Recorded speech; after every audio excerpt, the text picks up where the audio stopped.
Thank you so much. Okay, once again, good evening, everyone. Some portions of physical science are not completed, so we will continue these portions now. And after that, after the completion of this portion, we will continue our mathematical pedagogy portion. Okay, so यहाँ पे देख लो, तो हमने complete किया था क्या क्या वो देख लेंगे. Okay, so that is the point. ले लेते हैं. अच्छा, जिन बच्चों को थोड़ा बहुत डाउट है तो उनको मैं फिर से बता दूं, एक्शन रिसर्च आप लोगों ने पढ़ा हुआ है किस पे ना, आपके आर्ट एंड ड्रामा जो पार्ट था, याद है? मतलब आपके आर्ट एंड ड्रामा में भी एक्शन रिसर्च वर्ड था, बट एक्शन रिसर्च आपका सेपरेट एक बुक था अभी. एंड उसका लास्ट यूनिट चेक करना एक्शन रिसर्च का, एक बार वीडियो देख लेना, ठीक है? आपको अभी पढ़ने का मन नहीं हुआ क्योंकि हम लोगों ने पढ़ा हुआ था सेकेंड ईयर में, सॉरी सेकेंड सेमिस्टर में. तो सेकेंड सेमिस्टर का एक्शन रिसर्च का लास्ट यूनिट को ही आपको यहाँ पर प्रिपेयर करना है, तो ये पूरा हो जाएगा. उसी को छापा गया है यहाँ पे, कॉपी पेस्ट किया गया है, तो उसको इसलिए नहीं पढ़ा है आपको, ठीक है? अभी क्या पढ़े हैं, क्या कंप्लीट किए हैं, देखो ये कल हम लोग इतना कंप्लीट किए थे. एंड जो बच्चे बोल रहे हो कि मैम अपलोड क्यों नहीं हुआ वीडियो, तो अपलोड हुआ था, मतलब कुछ एक इशू चल रहा है जिसकी वजह से प्रोसेसिंग कंप्लीट नहीं हो पाया. सो मुझे वो वीडियो ही अपलोड जो किया हुआ था डिलीट करना पड़ा. तो मुझे टाइम दो, आज रात को मैं अपलोड करूँगी. एंड सारे वीडियोस ये संडे इवनिंग तक अपलोड हो जाएंगे. आपके जितने भी बड़े बड़े वीडियोस हैं वो संडे इवनिंग तक अपलोड हो जाएंगे, जो कि कंबाइंड क्लासेस के थे, ठीक है?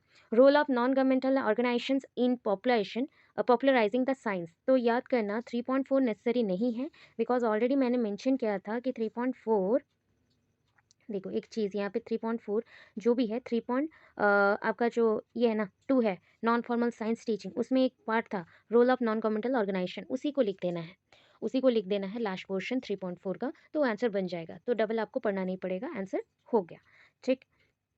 समझ के चलो पॉइंट. अभी देखो एक क्वेश्चन था कल, professional development of physical science teacher. ये क्वेश्चन ना एक लॉन्ग क्वेश्चन है एंड मैथमेटिक्स पेडागोजी में भी प्रेजेंट है, मैथमेटिकल पेडागोजी में भी प्रेजेंट है. तो इस क्वेश्चन को हमें इंपॉर्टेंट देना है और अच्छे से प्रिपेयर करना है. प्रोफेशनल डेवलपमेंट क्या होता है, प्रोफेशनल ग्रोथ क्या है, उसे पढ़ना है. उसके बाद यहाँ पे teaching is a noble profession, मतलब ना यहाँ पे आपको लिखना है कैरेक्टरिस्टिक्स ऑफ ए टीचिंग. याद है ना, फर्स्ट सेमेस्टर में पढ़ा था, टीचर एक कोच होना चाहिए, एक फैसिलिटेटर होना चाहिए, एक नोबल पर्सन होना चाहिए, एक आइडियल पर्सनालिटी को कैरी करेगा, एक मॉडल होगा, एक फैसिलिटेटर अपॉर्चुनिटी गिवर होगा, always try to reinforcement, so reinforcer भी होगा. तो इतने पॉइंट्स को वहाँ पे लिखना है, ठीक है? फिर कमीशंस का रोल थोड़ा थोड़ा करके देना है. एंड आफ्टर दैट यहाँ पे कंप्लीट हो जाएगा. फिर आता है पार्टिसिपेशन इन सेमिनार. सेमिनार हम लोग पढ़ चुके हैं, तो उसको सेपरेट करना है, बिकॉज सेमिनार एक शॉर्ट क्वेश्चन आ सकता है एंड आपके बुक में उतना अमाउंट नहीं दिया गया है. कॉन्फ्रेंस हम लोग मैथमेटिक्स बुक से पढ़ेंगे, तो वहाँ पे कंटिन्यू रहेगा. यहाँ पे एक क्वेश्चन है प्रोफेशनल ग्रोथ. प्रोफेशनल ग्रोथ पे 3 चीज़ देखे जाते हैं, seminar, conference, workshop and in service training. Seminar, workshop and conference ये तीनों एक टाइप की चीज़ है. इन सर्विस ट्रेनिंग एक ट्रेनिंग होता है, ठीक है? सो हम लोग वन बाई वन अभी कंटिन्यू करेंगे. इतना पोर्शन आपके मैथ्स में भी है, ठीक है? कॉमन पोर्शन चल रहा है, कॉमन पोर्शन चल रहा है, ये मैथ्स में भी होगा, फिजिक्स में भी होगा. सो कॉमन पार्ट चल रहा है, तो फटाफट कर लो. सो ये क्या है, यूनिट 4 का फिजिक्स का पार्ट पहले हो रहा है एंड ये मैथमेटिक्स पेडागोजी में भी एक लॉन्ग क्वेश्चन है. Professional development of physical science क्या मेंशन हुआ, आपको जहाँ पे मेंशन किया गया है उतना पॉइंट लिखिएगा. दैट इज इंट्रो, ये इंट्रो है.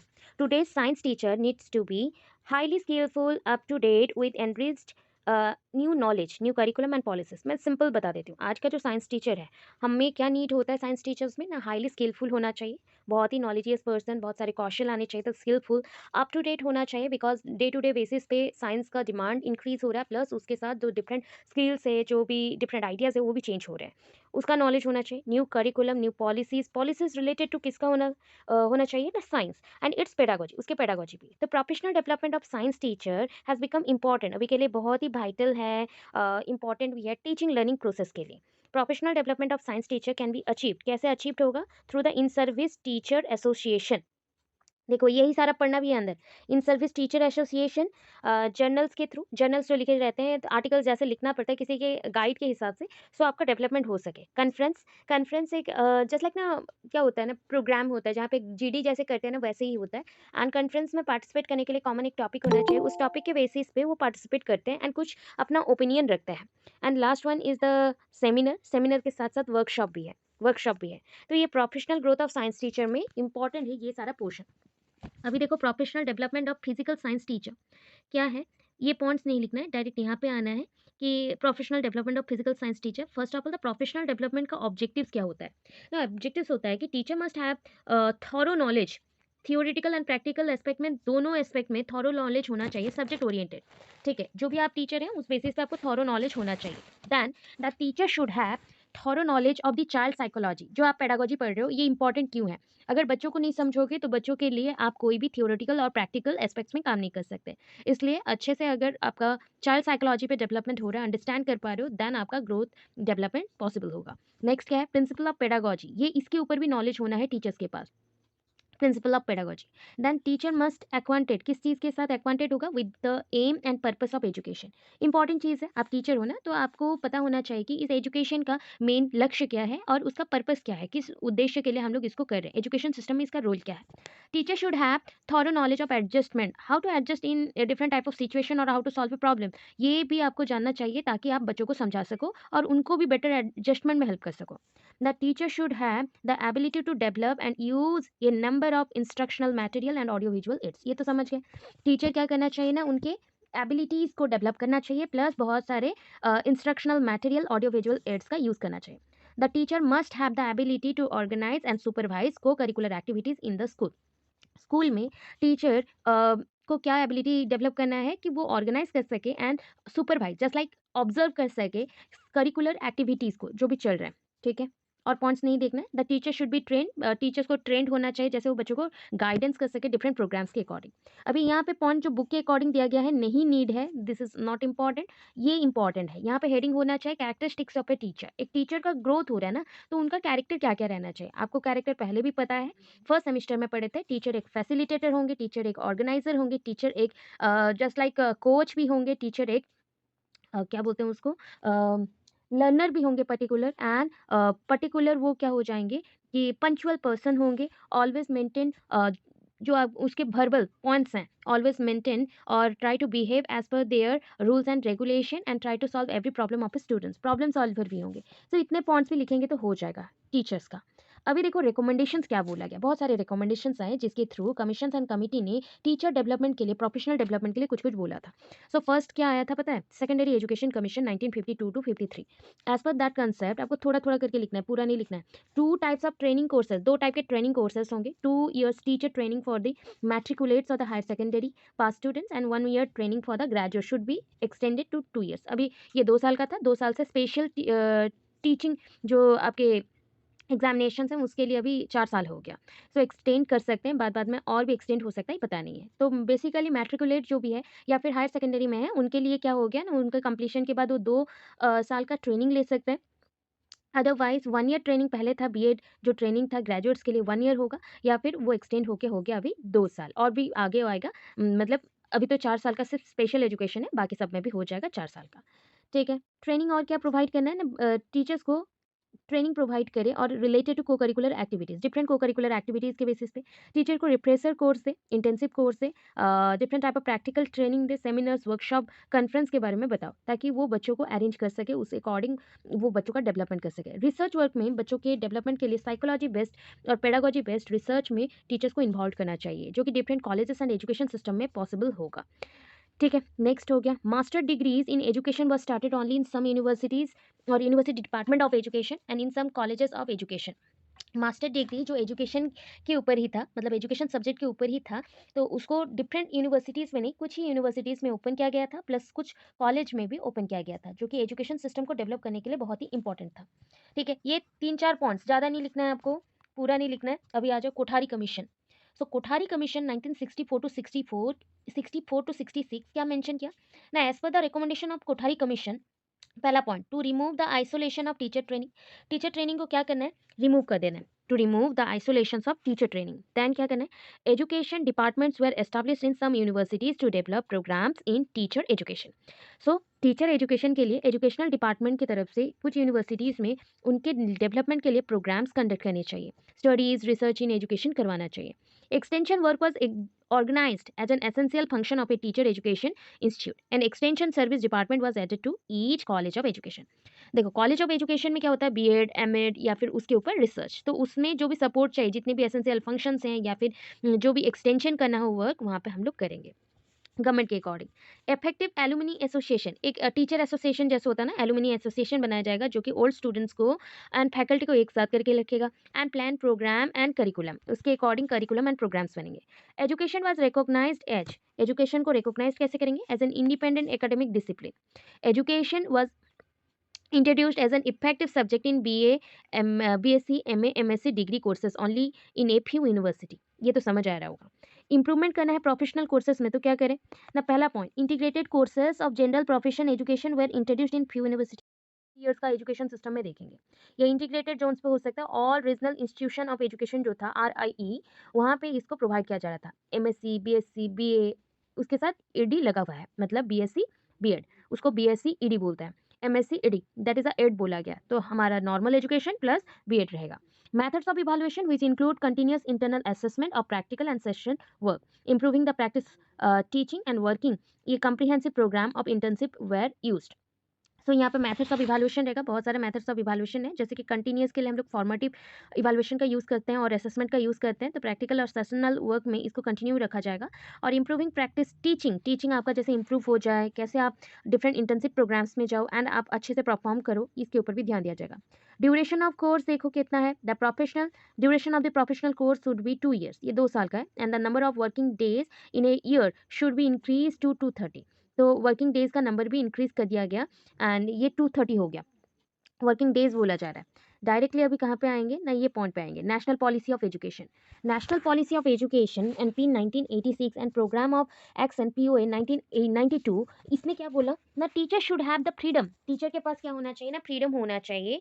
इनोवेट, क्या किसके लिए, टू इनोवेट, इनोवेटिव आइडियाज निकाल सके, अप्रोप्रिएट मेथड का यूज कर सके कम्युनिकेशन प्रोसेस में, and activities relevant to the needs, capabilities and the concerns of the community. Community का जो नीड है, जो उसका कैपेसिटी है, जो उसका डिमांड है, उसके अकॉर्डिंग जैसे टीचर्स यूज़ कर सके, टीचर्स मैक्सिमम अपना जो डिवाइस है, मैक्सिमम जो इनोवेटिव आइडियाज़ हैं उसका यूज़ कर सके, उसके लिए उनको सपोर्ट करना। द आचार्य राममूर्ति कमेटी जो 1990 में आया था, वो ऑब्जर्व क्या किए ना, इंटर्नशिप मॉडल टीचर्स के लिए क्या बनेगा ना, इंटर्नशिप मॉडल बनेगा। ये एक ट्रेनिंग है एंड इसको अडॉप्ट किया गया एंड इस मॉडल के अकॉर्डिंग प्राइमरी वैल्यू किसको दिया गया ना, एक्चुअल फील्ड एक्सपीरियंस, जो फर्स्ट हैंड एक्सपीरियंस देता है। आप जैसे डायरेक्ट जाओगे यूनिवर्सिटी एंड यूनिवर्सिटी में जाके पढ़ाओगे, मतलब यूनिवर्सिटी के अकॉर्डिंग वहाँ पे तो एग्जाम देने जा रहे हो, बट उस एरिया के अकॉर्डिंग आपको असाइन किया जाएगा कुछ स्कूल्स एंड स्कूल्स में आप पढ़ाएंगे, तो ये इंटर्नशिप प्रोग्राम्स हैं। एंड इसके थ्रू क्या होगा, आपका प्रैक्टिकल नॉलेज डेवलप्ड होगा कि डायरेक्ट बच्चों के साथ कैसे आप कम्युनिकेट करेंगे, कैसे अपना प्रेजेंटेशन देंगे, इंटर्नशिप को कंप्लीट करेंगे। सो बाय प्रैक्टिस ए लॉट, जितना ज़्यादा over a period of time you practice a lot and you get more and more knowledge, तो आपको वैसे नॉलेज मिलते जाएगा। तो यशपाल कमेटी क्या बोलते हैं ना, उनके रिपोर्ट के अकॉर्डिंग लर्निंग विदाउट बर्डन होना चाहिए। जब लर्निंग विदाउट बर्डन होता है ना, तो स्टूडेंट्स के ऊपर ज़्यादा प्रेशर नहीं पड़ता, स्टूडेंट्स को अलाउ भी नहीं रहेगा कि वो सारा बुक्स लेके स्कूल आए। स्टूडेंट्स को हम ज़्यादा होम टास्क नहीं दे सकते, जितना भी काम करना है टीचर्स को करना है, तो टीचर्स को उसके ट्रेन किया जाएगा, सेल्फ लर्निंग टीचर्स का बढ़ाया जाएगा एंड प्रिपरेशन प्रोग्राम्स में टीचर्स को इंक्लूड किए जाएंगे ताकि उनका डेवलपमेंट हो सके। सो दैट BEd प्रोग्राम्स को इनकॉर्पोरेट किया गया आपके ग्रेजुएशन के बाद। एंड सेकेंडरी, एलिमेंट्री और नर्सरी एजुकेशन में कैसे पढ़ाना है, उसके लिए डिफरेंट मेथड्स का भी यूज़ किया गया। ठीक है, इतना एनफ है, इतना एनफ है एक प्रोफेशनल ग्रोथ ऑफ टीचिंग के लिए, वो फिजिकल साइंस हो, मैथमेटिकल साइंस हो, बायोलॉजिकल साइंस हो या सोशल साइंस हो, कोई भी सब्जेक्ट में आए, इतना पोर्शन लिख देना है, हो जाएगा। जहाँ पे फिजिकल लिखा गया उसके अकॉर्डिंग चेंज करते जाना अपने सब्जेक्ट बेसिस पे। ठीक है, इतना ही। कल भी ये पॉइंट आपको बोला था कि कंटेंट में देख लो क्या क्या है मैथमेटिक्स का। फिजिकल साइंस का यहाँ पे ओवर होता है एंड उसके बाद हम मैथमेटिकल साइंस में भी मूव कर रहे हैं एंड उसमें क्या क्या सेम है, कितना पोर्शन हो चुका है, वो मैं आपको अभी मेंशन करूंगी। उस अकॉर्डिंग आप कंटिन्यू करेंगे अपना मैथमेटिकल पेडागोजी पोर्शंस। देखो, मैथमेटिक्स करिकुलम में क्या है, पेडागोजी ऑफ मैथमेटिक्स गिवन है। ठीक है, पेडागोजी ऑफ मैथमेटिक्स में पहला पॉइंट क्या है ना, मैथमेटिक्स करिकुलम। तो करिकुलम से याद रखना 2-3 क्वेश्चन इंपॉर्टेंट है, करिकुलम सिलेबस से क्वेश्चन आते हैं, construction of curriculum, principles of curriculum. ठीक है, मेनली ये क्वेश्चंस को करना स्टार्ट करो। उसके बाद NCF है, APSCF 2011, यहाँ पे 5 क्वेश्चंस हैं फर्स्ट यूनिट का। क्या क्या बोला उसको थोड़ा सा सुन के लिख लेना, वीडियो अपलोड हो जाएगा। तो वहाँ पे मैंने पहला क्वेश्चन रखा करिकुलम रिलेटेड। ठीक है, करिकुलम का 3 पार्ट को 3 क्वेश्चंस के अकॉर्डिंग प्रिपेयर करना है। एक तो करिकुलम सिलेबस, एक लॉन्ग क्वेश्चन है एंड आफ्टर दैट प्रिंसिपल को ज़्यादा फोकस करके पढ़ना है, प्रिंसिपल से क्वेश्चन आ रहे हैं। कंस्ट्रक्शन पूछा गया है, स्टेप्स पूछे गए हैं करिकुलम बनाने का एंड अप्रोचेस पूछे गए हैं। ठीक है, अप्रोचेस क्या क्या है, मेनली 6 अप्रोच होते हैं, उसके अकॉर्डिंग एक्सप्लेनेशन देना है, हो गया। Then NCF 2005 national curriculum framework 2005 important है। APSCF also important, Andhra Pradesh state curriculum framework, जो अभी रिसेंटली 2-3 डेज बिफोर मैंने पढ़ाया हुआ था। ठीक है, इतना करना है यहाँ से, इस यूनिट से। ठीक है, और कौन सा यूनिट कंप्लीट हुआ है? थर्ड यूनिट टोटल कंप्लीट हो गया है। देखो, test, examination, measurement, evaluation, evaluation का टाइप्स, टूल्स, इधर आते हैं आपके इवैल्यूएशन के टाइप्स, टूल्स यहाँ पे भी है। Qualities of a good test, types of test, then scholastic achievement test, जो कि आपका स्कॉलास्टिक अचीवमेंट टेस्ट मतलब normal achievement test plus blueprint को लिख दो तो आपका 3.6 एंड 3.7 का आंसर बन जाएगा। ठीक है, यूनिट 2-1-3 कंप्लीट है, पूरा डन है। ठीक है, अभी आ जाओ नेक्स्ट। अच्छा अच्छा, मुझे बताओ, कोऑपरेटिव लर्निंग पढ़े हो कि नहीं? याद आ रहा है? फर्स्ट सेमेस्टर में पढ़े हो? Cooperative learning, collaborative learning, peer tutoring, team teaching, ये सारे हमने फर्स्ट सेमेस्टर में पढ़ा हुआ था। कोई बात नहीं, इसका नोट्स फिर से मैंने दिया है। कोऑपरेटिव लर्निंग क्या है? एक ही गोल रहेगा, उसके लिए दोनों मिलकर काम करना। ठीक है, दोनों यहाँ पे क्या है? Teacher and students. Cooperative learning या स्टूडेंट्स स्टूडेंट्स। आपका पीयर लर्निंग होता है क्या? पीयर लर्निंग और पीयर ट्यूटरिंग बोलते हैं। सपोज सेम एज ग्रुप वाले हम सारे स्टूडेंट्स हैं एंड कुछ स्टूडेंट्स क्या करेंगे, सेम एज ग्रुप वाले हो ना, तो कुछ स्टूडेंट्स क्या करेंगे, दूसरे बच्चों को अपने आइडियाज शेयर करेंगे और बहुत सारे पॉइंट्स बताएंगे जो कि उसके लिए वैल्यूएबल होगा। सो सेम एज ग्रुप वालों को ऐसे करके पढ़ने के लिए छोड़ा जाता है, that is called peer tutoring. तो इन दोनों का वीडियो चेक कर लेना, बहुत ईजी वाला है, प्रीवियस पढ़ चुके हो इसलिए बोली बहुत ईजी वाला है, एक बार देख लेना। उसके बाद पता है 4.5.4 में क्या है? आईसीटी का यूज लिखने बोल रहा है। क्या लिखा? Brewer using technology to meet diverse needs of learner. तो यहाँ पे ब्रीवर एक साइंटिस्ट का नाम है जिन्होंने टेक्नोलॉजी का यूज किया डिफरेंट टाइप ऑफ जो पॉइंट्स हैं, एम्स है, उसको फुलफिल करने के लिए। सो यहाँ पे क्या लिखना है? आईसीटी का यूज बस लिख देना। ICT use in mathematical expression proof, ICT used in inductive to deductive reasoning, sometime ICT used in communication, mathematical structure और एडवांसमेंट ऑफ द नॉलेज। ऐसे करके पॉइंट्स लिखोगे तो हो जाएगा। ठीक है, आईसीटी का यूज बस लिख देना। स्कूल्स में कैसे यूज करता है, एडमिनिस्ट्रेशन में कैसे यूज करता है, कितना पॉइंट हेल्पफुल है, कितना पॉइंट हेल्पफुल नहीं है। सो ये पॉइंट्स लिखना है बस। तो यहाँ से आपको पढ़ना है रेसिप्रोकल लर्निंग। ठीक है, 4.5.3। देखो यूनिट 5 में क्या आया, और यूनिट 5 में प्रेजेंट है इन सर्विस ट्रेनिंग। इन सर्विस ट्रेनिंग, देखो इन सर्विस ट्रेनिंग से पहले अगर इंट्रोडक्शन है तो इंट्रोडक्शन में प्रोफेशनल डेवलपमेंट वाला पॉइंट आना चाहिए था। तो प्रोफेशनल डेवलपमेंट वाला पॉइंट क्यों आएगा? बिकॉज 50 से लेके आपका जो कंटिन्यू हो रहा है रोल ऑफ जर्नल तक, ये पॉइंट सारे आपके प्रोफेशनल डेवलपमेंट के लिए बने हैं। जहाँ पे आपका सेमिनार भी मेंशन होगा, कॉन्फ्रेंस मेंशन होगा। देखो यहाँ पे मेंशन है सेमिनार, कॉन्फ्रेंस, वर्कशॉप, ये सारा मेंशन होगा। ई लर्निंग मतलब मल्टीमीडिया का भी यूज होगा। तो उस अकॉर्डिंग क्या करना है? इन सर्विस ट्रेनिंग, बाकी का पोर्शन तो पढ़ चुके हो, सेमिनार, वर्कशॉप, इन सर्विस ट्रेनिंग जो है उसको करेंगे। And journal and resource material क्या होते हैं? यू नो दैट जर्नल क्या है ना, एक आर्टिकल जैसा है जिसको हम अपना पॉइंट्स बता के किसी को सबमिट करना चाहते हैं, वैसा ना करके यहाँ पे मैंने क्या किया, उसको पॉइंट्स को एक बुक में या फिर एक पेपर में पूरा कॉपी पेस्ट करके रिटन फॉर्मेट में लिया। एंड उस अकॉर्डिंग, उस जर्नल के अकॉर्डिंग पॉइंट्स को हमें पता चला, तो हमारे अंदर जो चेंजेस हैं या हमारे अंदर जो ग्रोथ हो रहा है उसको हमें जानने को मौका मिला। तो प्रोफेशनल ग्रोथ के लिए जर्नल लिखा जाता है। तो उस अकॉर्डिंग देखो ये लास्ट पोर्शन भी ओवर है पूरा। ठीक है, पूरा ओवर है। एंड बस इन सर्विस ट्रेनिंग प्रोग्राम बाकी है, कॉन्फ्रेंस बाकी है। देन इस यूनिट से पूरा हो जाएगा, कंप्लीट हो जाएगा ये यूनिट भी, 5th यूनिट। अभी देखो 4th में और क्या क्या है?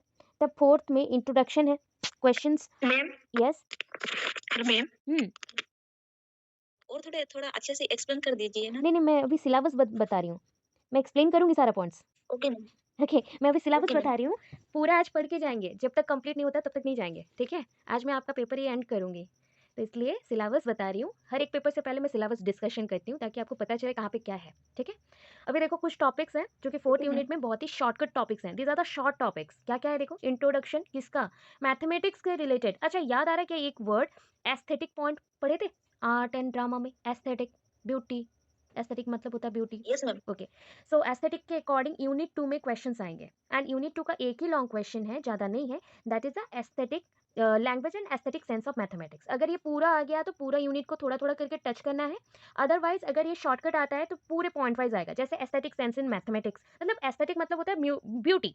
सो ब्यूटी मैथमेटिक्स में क्या है? जनरल एक्सप्रेशन ऑफ मैथमेटिक्स क्या है? अगर मैं रिजल्ट में ब्यूटी का बात बोलती हूँ तो उसके प्रोडक्ट को हम ब्यूटी बोलेंगे। ठीक है, उसमें जो लैंग्वेज यूज हो रहा है वो उसका ब्यूटी है।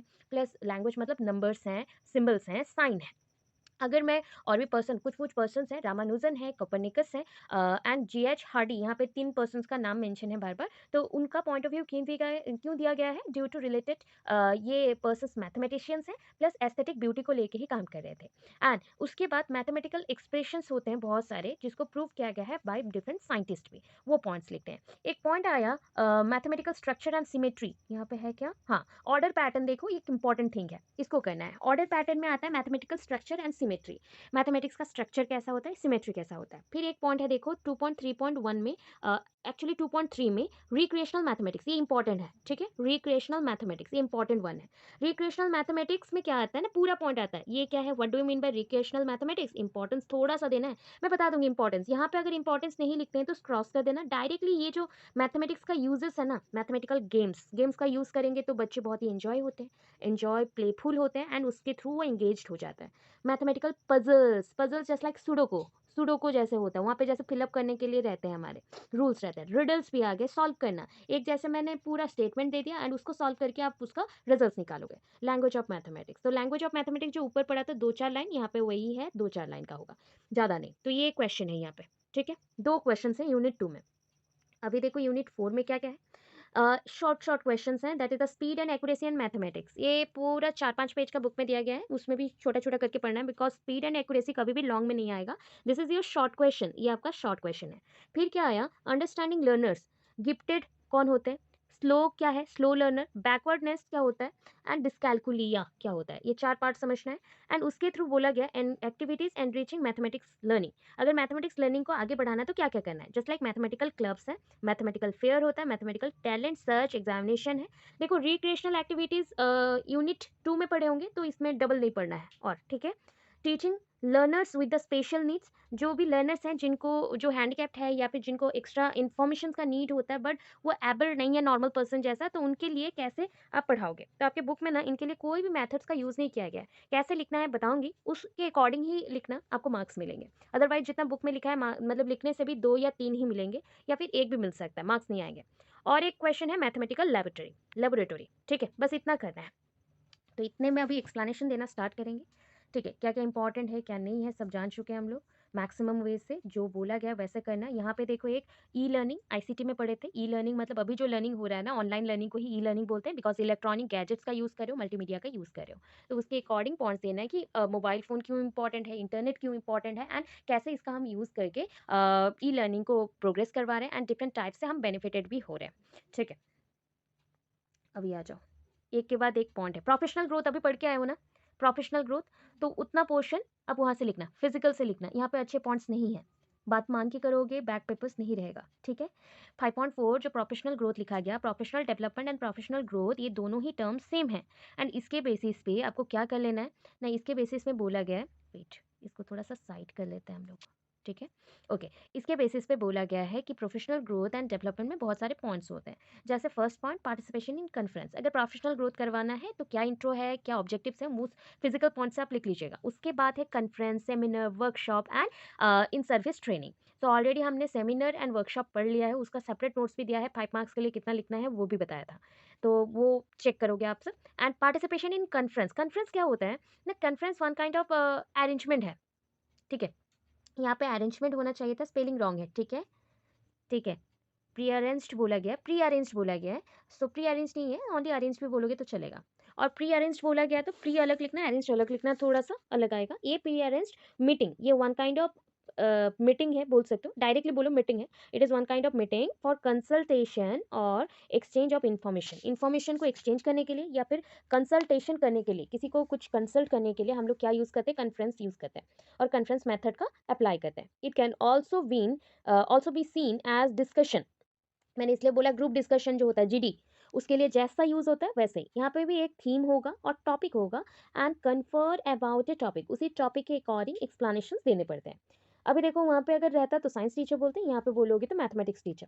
So mathematics teacher can participate in conference, कर सकते हैं, and which will add to their professional growth, वो भी इंपॉर्टेंट है उनके प्रोफेशनल ग्रोथ के लिए। नेक्स्ट क्या है, conference will help the mathematics teacher.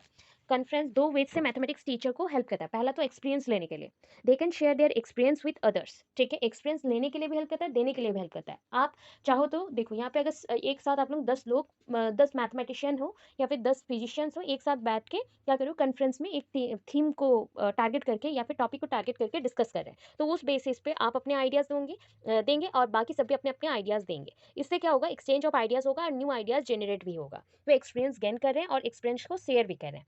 They can clear their individual doubts, तो आप देखो आपके जो इंडिविजुअल डाउट्स हैं वो भी क्लियर हो जाएगा, जो भी आपके माइंड में एरोज हो रहा है related to mathematics. 1 second. Okay, next देखो, there are conference at the, अभी कॉन्फ्रेंस ना 3 लेवल्स में होता है। So that conference is, first one is the regional level, regional level में जो होता है, देन नेशनल, इंटरनेशनल। देन आ जाओ how to participate in a conference, कैसे कॉन्फ्रेंस में पार्टिसिपेट कर सकते हैं। Organisation which hold the conference, जो ऑर्गेनाइजेशन ये कॉन्फ्रेंस को होल्ड करता है, अनाउंस करता है थीम को, सब थीम्स को, फॉर्मेट, एलिजिबिलिटी, इंपॉर्टेंट डेट्स, मतलब सब कुछ ए टू जेड, जैसा आपका प्रोग्राम सेटअप होता है वैसा कुछ, जहाँ की थीम मेंशन होगा, सब थीम्स मेंशन होंगे, फॉर्मेट मेंशन होगा, एलिजिबिलिटी, इंपॉर्टेंट डेट्स, कब होना है, कैसे होना है, सब कुछ मेंशन होगा, and how to apply, contribution क्या चाहिए। Any mathematics teacher agreeing with the norms of the conference, जो कि अलाउ करेंगे, मतलब मैं अगर मैथमेटिशियन हूँ या मैथमेटिक्स टीचर हूँ and I want to develop my professional growth and want to participate in that, then हम क्या करेंगे, फर्स्ट ऑफ ऑल इस नॉर्म्स के साथ अगर जा रहे हैं, मतलब जो भी एलिजिबिलिटी क्राइटेरिया मेंशन है या रेगुलेशंस रूल्स दिए गए हैं उसको पढ़ेंगे, एंड उस बेसिस पे हमें अगर सही लगता है देन वी विल ज्वाइन, उसमें हम लोग ज्वाइन करेंगे। ज्वाइन के लिए पहले रिक्वेस्ट सेंड करना पड़ेगा या फिर अप्लाई करना पड़ेगा, एंड आफ्टर दैट अथॉरिटी क्या करेगा, उसमें पार्टिसिपेट जो भी मैथमेटिक्स टीचर हैं उनको ऑब्जर्व करेगा, उनके बायो के अकॉर्डिंग, देन अलाउ करेगा। When accepted, teachers can follow the rest of the guidelines conveyed time to time to them and participate in the conference. उसके बाद ही वो फॉलो करेंगे, उनको टाइम टू टाइम फॉलो करने के बाद कॉन्फ्रेंस में ज्वाइन करेंगे। बस इतना पॉइंट है आपका कॉन्फ्रेंस के रिलेटेड, ठीक है। अभी नेक्स्ट पार्ट में online learning, or it is also called or known as a virtual classroom learning, okay, in which we can use a different type of material just like the smart boards, or sometimes we use the electronic gadget to deliver our teaching to the students। देखो आप और मैं दोनों यहाँ पे present है, and मैं क्या कर रही हूँ, मेरे मोबाइल के थ्रू या फिर लैपटॉप के थ्रू आपको प्रेजेंटेशन दे रही हूँ, and in which we target our main portions, just like we share our notes to you and or with you, and so that you can also observe that properly, and again you question back to me if any doubt arise। अगर आपके mind में कोई भी doubt arise करता है उस basis पे आप क्वेश्चन बैक मुझे कर सकते हो। Online learning or e-learning is also known as the multimedia teaching because multiple medias are joined here, or multiple medias are used by a teacher and students। ठीक है, इतना पोर्शन लिख देना, हो जाएगा ई लर्निंग का। आईसीटी का use है, ई लर्निंग के थ्रू क्या हो जाता है ना, इजीली अवेलेबल हो जाता है। Distant education is possible through the e learning. Sometime e learning create the huge amount of changes in the society because those person who are not efficient to go outside in the schools or in colleges, they are easily join these classes virtually or directly by the link, and after that they also learn many topics through it। ठीक है, ऐसा हो सकता है। And online media also provide the free PDF, free materials for you, and so that you can access them easily, तो उसको access कर सकते हो। तो इतना लिख देना, आपकी ई लर्निंग में मैंने थोड़ा हिंट दे दिया तो हो जाएगा, ठीक है। ई लर्निंग का इतना पोर्शन है। आईसीटी का यूज भी आप जानते हैं कि आईसीटी मल्टीपल एरियाज में यूज होता है, आपके एडमिशन से लेकर administration, financial support, OER, that is the आपका क्या था वो, ओपन एजुकेशनल रिसोर्सेज सप्लाई करने के लिए। देन आईसीटी का यूज़ और कहाँ कर सकते हैं, कम्युनिकेशन के लिए, टेक्नोलॉजीज का डेवलपमेंट और प्रमोट के लिए भी कर सकते हैं। ऐसे करके पॉइंट्स को आप मेंशन करेंगे, हो जाएगा। कुछ अगर मुझे बोला जाए कि आईसीटी रिलेटेड मीडिया का नाम बोलो जो कि आपके टीचिंग में यूज़ होता है, जस्ट लाइक आप टीवी का नाम यूज़ कर सकते हो, and smart boards, then laptops etcetera, ठीक है। चलो नेक्स्ट टॉपिक पे मूव करते हैं अभी। सो ये 5.4 का पोर्शन था, एंड 5.1 से 5.1 में सिर्फ इन सर्विस ट्रेनिंग है, ठीक है। इन सर्विस ट्रेनिंग मतलब ट्रेनिंग के दौरान, सॉरी सर्विस के दौरान ट्रेनिंग होना, सर्विस के दौरान ट्रेनिंग लेना, ठीक है। During the service period we accept और we enter in the training period also. So service period के टाइम पे भी ट्रेनिंग पीरियड चल रहा है, तो उस पीरियड को हम लोग बोलते हैं, उस प्रोग्राम को हम लोग बोलते हैं इन सर्विस ट्रेनिंग प्रोग्राम, तो उसको हम कंटिन्यू करेंगे। सो अभी हम लोग कंटिन्यू करेंगे unit 2, unit 4 and some portions of the unit 5, 5.1, ठीक है, जो जो इंपॉर्टेंट है। यस, हेलो,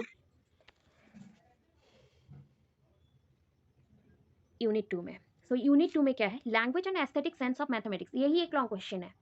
ऊपर जो दिख रहा है ना, यहाँ पे एक लॉन्ग क्वेश्चन है और एक लॉन्ग क्वेश्चन है रिलेटेड टू रिक्रिएशनल एक्टिविटीज। दो लॉन्ग क्वेश्चन है यूनिट 2 में, ठीक है। Language and aesthetic sense of mathematics and recreational activities, ये दो लॉन्ग क्वेश्चन है।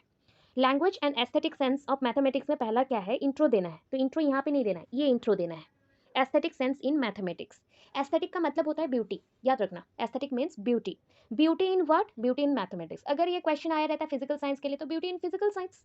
सो वीज थिंग आर और those things which are important for the creativity of the mathematics or creation of the mathematics, and which imply to develop the mathematical information very accurate, very precise, very attractive. This is called, or these are called, aesthetic sense of mathematics, ठीक है। So aesthetic sense क्या होता है, देखो, some of the most important changes in mathematics. अच्छा सोचो, आप क्यों कपड़े पहनते हो, कपड़े पहनने से आप अच्छे दिखोगे, आपका बॉडी ढका हुआ रहेगा एंड आप बहुत ही अच्छे दिखोगे, साफ सुथरे दिखोगे, इसलिए। वैसे मैथमेटिक्स के भी लैंग्वेज होते हैं, मैथमेटिक्स में भी क्या होता है कि डिफरेंट टाइप ऑफ पॉइंट्स होते हैं, उसका भी स्ट्रक्चर है, उसकी भी सिमेट्री है, उसके फॉर्मूलाज हैं, ज्योमेट्री में अलग फॉर्मूला, एरिथमेटिक में अलग फॉर्मूला, मेंसुरेशंस में अलग फॉर्मूला, तो सबके अपने अपने पॉइंट्स हैं एंड जो कि उसके ब्यूटी को एनहांस करता है, उसी को बोला गया एस्थेटिक पॉइंट्स।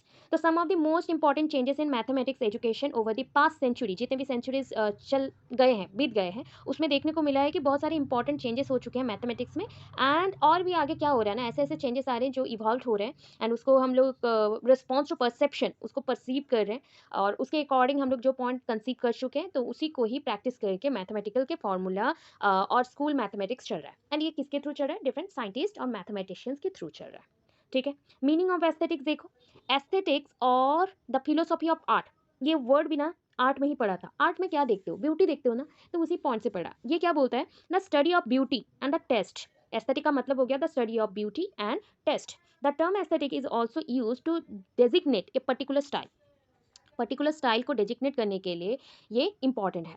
एक एस्थेटिक का पॉइंट बोलती हूँ, जैसे कि जापानीज एस्थेटिक, जापान में मैथ्स का वैल्यू अलग होगा, इंडिया में अलग होगा, तो इंडियन एस्थेटिक के पॉइंट ऑफ व्यू आएगा, वो जापानीज एस्थेटिक के पॉइंट ऑफ व्यू आएगा। ब्रिटेन क्या आएगा, तो Britain aesthetic point of view आएगा, Chinese aesthetic point of view आएगा। तो ऐसे डिफरेंट टाइप ऑफ स्टेट्स में, कंट्रीज में अपना अपना एस्थेटिक वैल्यूज है मैथ्स का, सब्जेक्ट्स का, हर एक सब्जेक्ट्स का, ठीक है, जिसके बेसिस पे ये सारे डिजाइन होते हैं। अभी देखो, the word derive from the ancient Greek, ये जो वर्ड है ना, ये कहाँ से डिराइव हुआ है ना, एंशियंट ग्रीक वर्ड से आया है। एंड इसका मतलब डिराइव फ्रॉम द वर्ड, कौन सा ग्रीक वर्ड से है ना, जस्ट लाइक एस्था नॉर्मल, दैट इज अ एस्था नॉर्मल, एस्था नॉर्मल, एस्था नॉर्मल, उसका मतलब है perceive feel sense, perceive feel sense. कोई भी चीज़ को पहले रिसीव करो, उसको फील करो, उसको सेंस में लेके आओ, ताकि उसका ब्यूटी को आप समझ सको, उसके पॉइंट ऑफ व्यू उसको समझ सको। जब आप कोई भी सब्जेक्ट को समझ लेते हो, उसको जस्ट लाइक वेयर कर लेते हो, मतलब पहन लेते हो, तो आपको उसका रियल मीनिंग पता चलता है या फिर रियल वैल्यूज पता चलते हैं। तो इसलिए ये इंपॉर्टेंट है, परसीव फील सेंस, ठीक है। वर्किंग इन मैथमेटिक्स, अगर मैथमेटिक्स आपको प्लीजरेबल मोमेंट्स देता है, मतलब सुकून देता है, तो कब देता है, जब आप एक मैथमेटिक्स को सॉल्व कर लेते हो एंड उसको प्रूव कर लेते हो डिफरेंट आपके एक्सपीरियंस के थ्रू। आपके पास मैथमेटिक्स के बहुत सारे एक्सपीरियंसेस हैं जो कि मैथमेटिक्स के ब्यूटी को एनहांस करने के लिए प्रेजेंट है। ये क्या बोलता है कि मैथमेटिक्स एक क्रिएटिव वर्क है and through this creative work you can develop your any type of structure, any type of angle, any type of thinking. तो ये आपका हो गया पॉइंट्स। जैसे कि एक एग्जांपल देती हूँ, simple proof of the Pythagorean theorem, ये भी एक ब्यूटी है। ब्यूटी मतलब वहाँ पे डिफरेंट मेथड से हो सकता है, डिफरेंट वेज से उसको सॉल्व कर सकते हैं। तो ये पाइथागोरियन थ्योरम को सॉल्व करने से बात किया गया है। अभी एक पॉइंट आता है डायरेक्ट पॉइंट, जितना जितना मेंशन किया गया उतना ही लिखना, अदरवाइज बहुत लेंदी हो जाएगा, ठीक है। नेक्स्ट पॉइंट क्या आया ना, नेक्स्ट पॉइंट आता है beauty in mathematical methods. Mathematical methods में भी ब्यूटी छुपा हुआ है। क्या है, मैथमेटिकल मैथड्स बोलता है कि how to prove a maths, how to prove a maths. So mathematical proof have beauty on their own, उसी में एक एक मैथड का अपना ही कुछ ब्यूटी है, ठीक है। हर एक मेथड का, हर एक प्रूफ का अपना ही कुछ ब्यूटी रहता है। We describe a very pleasing method of proof as elegant. जितना आप डिस्क्राइब करोगे एक मेथड को, वो जितना प्लीजिंग मोमेंट्स देता है, जितना हैप्पीनेस देता है, उतना ही प्रूफ भी उसमें इंपॉर्टेंट होता है, एलिगेंट होता है। Elegant proof has the following character, जो प्रूफ बहुत ही सही तरीके से, बोलते हैं ना पूरा तिक्न, मतलब बहुत ही टिडबिट में पॉइंट्स दे रहा है, डिटेल दे रहा है, उसमें क्या क्या होना चाहिए ना। जब हम लोग डिटेल कोई पॉइंट को एक्सप्लेन करते हैं या बताते हैं, तो use minimum number of assumptions और previous result. So minimum numbers of assumptions का यूज़ करना सीखो। एजम्पशंस जो पहले से अज्यूम करके रखे हुए हैं, वो या कोई एविडेंसेस है, कोई प्रूफ्स हैं, तो उसको, उस आइडियाज़ को यूज़ करो और प्रीवियस रिजल्ट्स का यूज़ करो। डिवाइसेस या results from the apparently unrelated results, जो रिजल्ट आप निकाल रहे हो या फिर अप्रूव कर रहे हो, वो रिजल्ट्स कोई अनरिलेटेड रिजल्ट से आ रहा है। इज बेस्ड ऑन नाउ और ओरिजिनल इंसाइट, ये क्या किसी भी इंपॉर्टेंट थिंग पे बेस्ड करता है या फिर पहले से ही जो ओरिजिनल इनसाइट्स है उस पे डिपेंड करता है? इज़ कंसाइज़ एंड क्लियर, बहुत ही प्रिसाइज़ मैनर पे, कंसाइज़ मैनर पे, छोटे-छोटे पॉइंट्स में होना चाहिए। जैसे कि अरिथमेटिक है तो अरिथमेटिक का ही प्रूफ दोगे, ना कि आप मेंस्ट्रुएशन का प्रूफ दोगे यहाँ पे। तो कंसाइज़ मैनर पे होना चाहिए था, क्लियर मैनर पे होना चाहिए था। Can be adapted in solving problems of similar kinds. एक प्रॉब्लम सॉल्व कर लिया तो उसी रिलेटेड अगर और भी 10 प्रॉब्लम दिया जाए तो आप सॉल्व कर सकते हो। ये है उसका ब्यूटी, ठीक है?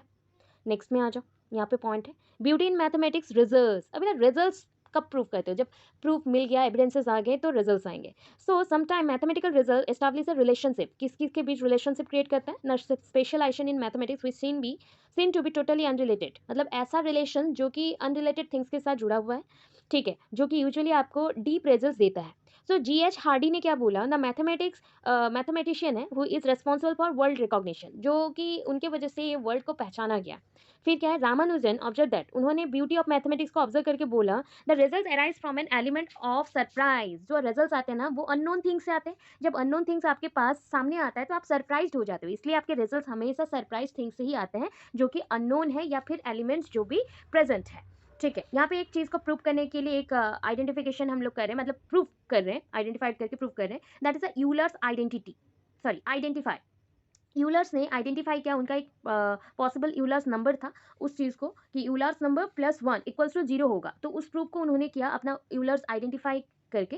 क्या किया ना, यूलर्स आइडेंटिफाई को हम लोग बोलते हैं क्या है ना, डीप रिजल्ट्स बोलते हैं, and is called as one of the most remarkable formula in mathematics. Euler's जो फार्मूला ने दिया था, तो यूलर्स फार्मूला का जो बेस है वो लॉगरिथम में होगा, natural logarithm and complex numbers के साथ है, जिसका स्क्वायर उन्होंने लिया हुआ है। जहाँ पे स्क्वायर लेना है उसका क्या क्या हो सकता है, -1 -5 is the ratio of the circumference of the circle to its diameter, ठीक है। ये सर्कल का फॉर्मूला है, सर्कल टू डायमीटर का जो फॉर्मूला है उसको लेके किया गया, -5 -1 को लेके बेस बना के लॉगरिथम वैल्यू को निकाला गया, यूलर्स नंबर। यहाँ तक लिखना है, ज़्यादा नहीं लिखना है आपको। Then beauty in the mathematical language, mathematics के लैंग्वेज भी बहुत इंपॉर्टेंट है। एवरी सब्जेक्ट का लैंग्वेज बहुत इंपॉर्टेंट होता है, बिकॉज लैंग्वेज के थ्रू आप एक्सप्रेस करते हो उस सब्जेक्ट को, इसलिए एक्सप्रेशंस को शो करने के लिए, रिजल्ट्स और प्रूव करने के लिए मैथमेटिक्स के लैंग्वेज इंपॉर्टेंट है। Appreciating the language of mathematics, ये ग्रेट साइंटिस्ट गैलीलियो सेट, उसके लिए गैलीलियो ने क्या बोला है ना, mathematics in the language with which the God wrote the universe. Mathematics मतलब ऐसा लैंग्वेज है मैथमेटिक्स में जिसके थ्रू, मैथमेटिक्स का जो लैंग्वेज है उसके थ्रू क्या बोला, भगवान ने यूनिवर्स को लिखा हुआ था। सो गैलीलियो ने ये बोला है, ठीक है।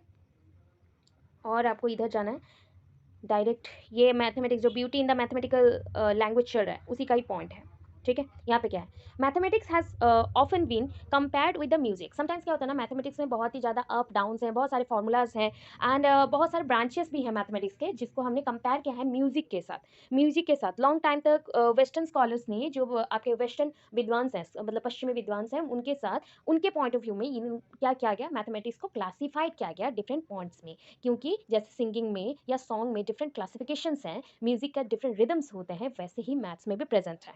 एंड मैथ्स के नॉलेज को उस रिदम्स के साथ मतलब क्या किया गया, कंपेयर किया गया। एंड इसके पॉइंट ऑफ व्यू में पाइथागोरियन अभी आया, ठीक है, originated with the Pythagoreans who are said to be coined the term mathematics. Pythagorean theorem भी इन्होंने बनाया था, तो पाइथागोरियन आए एंड पाइथागोरियंस ने बोला कि ये टर्म जो है मैथमेटिक्स, ये रूटिंग है, रूट मीनिंग है लर्निंग एंड और नॉलेज, तो उसको हमने अरेंज किया इसके थ्रू, मतलब आपके म्यूजिक के कंसर्न में इसको हमने कंपेयर करके अरेंज कर दिया। फॉर द पाइथागोरियंस के लिए स्ट्रक्चर बहुत इंपॉर्टेंट है मैथमेटिक्स का। उन्होंने बोला कि मैथमेटिक्स दो पार्ट में डिवाइडेड है, बाइफर्केटेड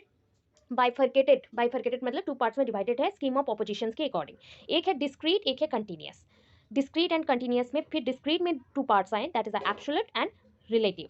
एब्सोल्यूट में अरिथमेटिक आया, रिलेटिव में यहाँ पे म्यूजिक लिया गया। कंटिन्यूअस में दो पार्ट आए, the static and the moving, geometry and astronomy. Static में ज्योमेट्री है, एस्ट्रोनॉमी मूविंग में है, ठीक है। ये सारा लैंग्वेज रिलेटेड है। तो लास्ट पार्ट में जो लैंग्वेज है वो हो जाएगा यहाँ से। अभी देखो स्ट्रक्चर एंड सिमेट्री, ठीक है, स्ट्रक्चर एंड सिमेट्री क्या करोगे, इस पॉइंट में कुछ नहीं लिखना है, डायरेक्ट आपको यहाँ पे मूव करना है। एंड यहाँ पे एक चीज देखो, जहाँ पे मैंने 1 लिखा हुआ है, मैथ स्ट्रक्चर 1 लिखा है, तो ये मैथ स्ट्रक्चर से स्टार्ट करना है, ये फर्स्ट पार्ट लिखना है। फर्स्ट पार्ट के बाद यहाँ पे आपको नंबर 2 लिखा गया, एग्जाम्पल्स देने हैं, उसके बाद सिमेट्री में जाना है, ठीक है। फर्स्ट पार्ट आपको मैथ्स देखना है, तो मैथ्स का स्ट्रक्चर क्या है, मैथ इज नो डिफरेंट मतलब मैथ में कोई डिफरेंट ऐसे वेराइटीज ऑफ स्ट्रक्चर नहीं है। ये mathematical structure is nothing but a complicated organisation. इसको जो अरेंज किया गया है उसी के बेसिस पे है। Smaller more fundamental mathematical structure, substructure बहुत सारे हैं, छोटा छोटा पॉइंट्स भी हैं, बहुत ही फंडामेंटल पॉइंट्स हैं, एंड मैथमेटिकल सब स्ट्रक्चर को लेके भी है। Numbers are one kind of structure, numbers को एक काइंड में रखा गया। और नंबर्स के बाद बहुत सारे ऐसे बड़े बड़े भी पॉइंट्स है, just like the vectors and the matrices. Set and functions are both incredibly fundamental in mathematics. जो जो इंपॉर्टेंट है, सबसे छोटा था नंबर्स, उसके बाद है vectors and matrices. Set and functions को यूज किया गया फंडामेंटल का, मतलब fundamental in mathematics. They can be use to build crazy things like topological spaces. बहुत सारे ब्रांचेस निकल सकते हैं। अभी यहाँ पे वैसे ही दिया गया है। पहला तो हर एक चीज में एक अरेंजमेंट होता है, उस एन ऑर्डर के अकॉर्डिंग क्या हुआ ना, ऑर्डर के अकॉर्डिंग इस नंबर इज आइदर लेस और more than any other number. ठीक है, आइदर छोटा हो सकता है या बड़ा हो सकता है, इसी ऑर्डर में हम लोग अरेंज करेंगे, इसी को बोला गया। Then algebraic structure.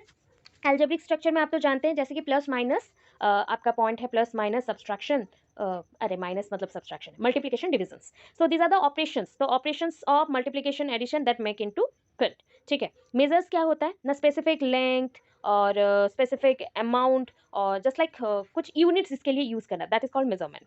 सबसेट्स का भी यूज कर सकते हो। मैट्रिक क्या होता है ना, there is a notation of distance between the points. Points के अंदर जो नोटेशन डिस्टेंस है, जो मेंशन किया गया है, उसके अकॉर्डिंग इसको मैट्रिक्स बोला गया। ज्योमेट्री में क्या है ना, ज्योमेट्री में मैट्रिक है एंड फ्लैट भी है, जिसको हम सॉल्व करने के लिए यूज करते हैं। टोपोलॉजी क्या होता है ना, open set, there is a notion of open set, बहुत सारे ओपन होंगे, ओपन सेट्स होंगे, उसको कैसे सॉल्व करेंगे, एक दूसरे के साथ कंपेयर करेंगे एंड उसमें क्या एविडेंसेस हैं उसको ढूंढेंगे। तो ये इसका स्ट्रक्चर है, मैथ्स का स्ट्रक्चर। अभी देखो सिमेट्री क्या होता है ना, सिमेट्री इज, ये ना डिराइडेड हो गया, ये होगा डिराइव्ड। ठीक है, डिराइव्ड होगा, टाइपिंग मिस्टेक है आपके बुक में भी, डिराइव्ड होगा। ठीक है, derived from the Greek word, ये ग्रीक वर्ड से आया है। आपका ग्रीक वर्ड में क्या मेंशन किया गया, सिमेट्रिक, क्या मेंशन है, that is a symmetry. Symmetric means agreement in dimension. Symmetry कहाँ पे चेक करते हो, ऑब्वियस है ना, डायमेंशंस में। तो agreement in dimensions, due proportions and assignment. ठीक है, ये तीन वर्ड यूज करना है। सिमेट्री में क्या आएगा ना, agreement in dimension, due proportion and assignment. In everyday language, अगर हम लोग डे टू डे लाइफ में जो लैंग्वेज का यूज करते हैं उसमें अगर एक्सप्लेनेशन दें, तो to a sense of harmonious and beautiful proportion and balance, इसमें सेंस ऑफ हार्मोनियस भी है, जैसे बैलेंस में रह सके, ब्यूटीफुल प्रोपोर्शन भी है, मतलब आप जो प्रोपोर्शन का यूज करते हो, कौन सा ट्राइंगल बन रहा है, कितना सुंदर ट्राइंगल बनता है, या फिर अरेंजमेंट करते हैं फॉर्मूला का, तो यही इसका ब्यूटी है, उसी को ही ये बैलेंस करके रखता है, symmetry. In mathematics, symmetry has a more precise definition. Symmetry सबसे important and accurate definition provide करता है। Variations होते हैं varieties of informations and transformations and reflections के through। जैसे जैसे value change होगा उसके according ये सारे changes होते हैं। ठीक है, डायरेक्ट आना, टाइप्स ऑफ सिमेट्री में लास्ट पॉइंट लिखना यहाँ पे। When working with the symmetry, जब आप काम कर रहे हो, वर्किंग कर रहे हो सिमेट्री के साथ, बुक में मार्क कर लो। When working with the symmetry, the initial image is called, पहला इमेज क्या बोलते हो, प्री इमेज। पहला इमेज को हम बोलते हैं प्री इमेज। सेकेंड इमेज को अगेन बोलेंगे प्री इमेज। द थर्ड मतलब सेकेंड इमेज इज कॉल्ड, अभी देखो ये रॉन्ग लिखा गया है, ये लाइन ही नहीं होना था। पहला इमेज और initial image is called pre image, बस इतना ही होना था, फिर यहाँ से आना था the second image is called image because it is the symmetry. मतलब स्ट्रक्चर देख रहा है, एक के बाद एक आएगा, सीक्वेंस में आएगा। पहला आएगा, जो पहला इमेज आया उसको हम बोलते हैं प्री इमेज, जो नेक्स्ट में आया सेकंड टाइम आएगा उसको इमेज बोलेंगे। एंड उस बेसिस पे यहाँ पे सिमेट्री थ्री टाइप्स का होता है। पॉइंट सिमेट्री, इसके बाद क्या आएगा, 1 2 3 4 सीक्वेंस में। रोटेशनल सिमेट्री, जो एक रोटेशन में आएगा, ऐसे जैसे आपका क्लॉकवाइज होता है। रिफ्लेक्शन सिमेट्री, जो जिसका स्ट्रक्चरली हम बोल सकते हैं डायगोनल प्लानर पे आ सकता है, या फिर बोथ साइड्स का जो इक्वलनेस के ऊपर भी आ सकता है, या एंगल सिमेट्री के ऊपर भी आ सकता है। ये आपका स्ट्रक्चर में गया। रिक्रिएशनल मैथमेटिक्स, रिक्रिएशनल याद आ रहा है, तो रिक्रिएशनल में अभी जो पॉइंट्स पढ़ना है यहाँ पे, तो एक चीज़ याद रखो ना, रिक्रिएशनल मैथमेटिक्स में आपको पॉइंट होता है मैथमेटिकल पजल, गेम्स, रिडल्स, याद रखना है। रिक्रिएशनल बोलेंगे, मैथमेटिक्स तो पहले से प्रूव्ड है, उसको और कितना बेटर वे से बच्चों के पास लेके जा सकते हो, बच्चों को और समझ आए, ऐसे पॉइंट्स कब होंगे। तो उसके लिए इंपॉर्टेंस ऑफ रिक्रिएशनल मैथमेटिक्स को थोड़ा सा करोगे, 4-5 पॉइंट्स, यहाँ पे पॉइंट वाइज नहीं है इसलिए मैंने स्किप किया आपको, एंड बता दूंगी क्या क्या पॉइंट्स हो सकता है, जहाँ पे टिक किया है वहाँ से करना। सो ये आता है आपका पॉइंट रिक्रिएशनल एक्टिविटीज़ में। रिक्रिएशनल एक्टिविटीज़ होता क्या है ना, there are number of myths prevalent about the mathematics, बहुत सारे ऐसे झूठ भी हैं, सच भी हैं मैथमेटिक्स को लेके। तो उनमें से ही एक मैथमेटिक्स का ऊपर जो एक कंट्रोवर्सी आया झूठ को लेके, वो क्या था ना, mathematics is a cold, dry and uninteresting subject. ये बहुत ही सूखा, ठंडा पड़ गया ऐसा सब्जेक्ट है जिसका इंटरेस्टिंग कोई भी पॉइंट नहीं है, कुछ भी सब्जेक्ट उसमें इंटरेस्टिंग है ही नहीं। तो उसमें क्या हो गया ना, ये मिसकंसेप्शन क्यों था, बिकॉज मैक्सिमम बच्चे इसमें फेल हो जाते थे एंड कोई पढ़ा नहीं पाता था एंड उसको समझ भी नहीं आता था, लॉन्गर पीरियड तक हम लोग रॉन्ग कंसेप्ट में ही रहते थे, इसलिए ये मिसकंसेप्शन बना। तो उसके बाद इसमें इंटरेस्ट अगर बच्चों का बढ़ाना है, रिक्रिएट करना पड़ेगा। अगेन रिक्रिएट करना पड़ेगा ना, स्टिमुलेट करना पड़ेगा, जैसे बच्चों को मैथ्स समझ आए, मैथ्स को वो जी सके एंड मैथ्स के जो डिफरेंट पॉइंट्स हैं, जो अच्छाई है, जो प्रूफ्स हैं और एविडेंसेस हैं, उसको जान सके। देखो यहाँ पे 3 पॉइंट्स हैं, उसको फोकस करना है by focusing on the development of the real understanding, तो रियल अंडरस्टैंडिंग में फोकस करना है। Then second point, by including applications of mathematics in other school subject, तो अदर स्कूल सब्जेक्ट में मैथमेटिक्स को अप्लाई करके दिखाना है। मैथमेटिक्स हर एक सब्जेक्ट के साथ लिंक्ड है, हम बोल सकते हैं मैथमेटिक्स फिजिक्स के साथ लिंक्ड है, केमिस्ट्री के साथ भी, देखो फॉर्मूलाज आ जाते हैं, मैथमेटिक्स बायोलॉजी के साथ भी लिंक्ड है, इवन इफ इंग्लिश के साथ भी लिंक्ड है, क्योंकि इंग्लिश में जब अरेंजमेंट होता है तब भी हम लोग नंबर्स का यूज करते हैं। By introducing the elements of recreation, देखो रिक्रिएशन में कौन से एलिमेंट्स प्रेजेंट रहते हैं, जैसे कि पैटर्न ऑफ गेम्स, गेम्स जो होते हैं मैथमेटिकल गेम्स, और क्या हो सकते हैं मैजिक स्क्वायर्स, जैसे सुडोको खेलते हो ना, वही है मैजिक स्क्वायर्स, एक गैप रहेगा उसको कैसे फिलअप करोगे, पूरे बॉक्स का एडिशन इतना है बट उसमें 2-3 गैप्स है, तो कौन सा नंबर किधर फिलअप करे तो उसका इंडिविजुअल आंसर्स इतने होंगे, वो भी पॉइंट अभी आएगा, मैजिक स्क्वायर्स हैं, रिडल्स हैं, पजल्स हैं, ठीक है। अभी these are also short questions, magic square एक शॉर्ट है, रिडल एक शॉर्ट है, पजल्स भी एक शॉर्ट है, ऐसे करके छोटे छोटे शॉर्ट्स अगेन बनते हैं। अभी देखो mathematics is full of recreation, ये पॉइंट मैं पहले भी बोल चुकी हूँ कि मैथमेटिक्स में बहुत सारी क्यूरियस थिंग है, बच्चों को क्यूरियस बनाना पड़ेगा, मतलब इंटरेस्टिंग पॉइंट्स बताने पड़ेंगे कि मैथमेटिक्स में एक्चुअल में है क्या, नंबर पैटर्न्स क्या है, रैशनल्स क्या है, प्राइम नंबर्स कैसे आते हैं, different type of formulas, BODMAS rule को कैसे फॉलो करेंगे, छोटे छोटे पॉइंट्स से जाएंगे, बिकॉज आप जो पढ़ रहे हो वो क्लास 6 to 10 के विदिन है, तो हर एक पॉइंट्स को डिटेल जाना पड़ता है वहाँ पे।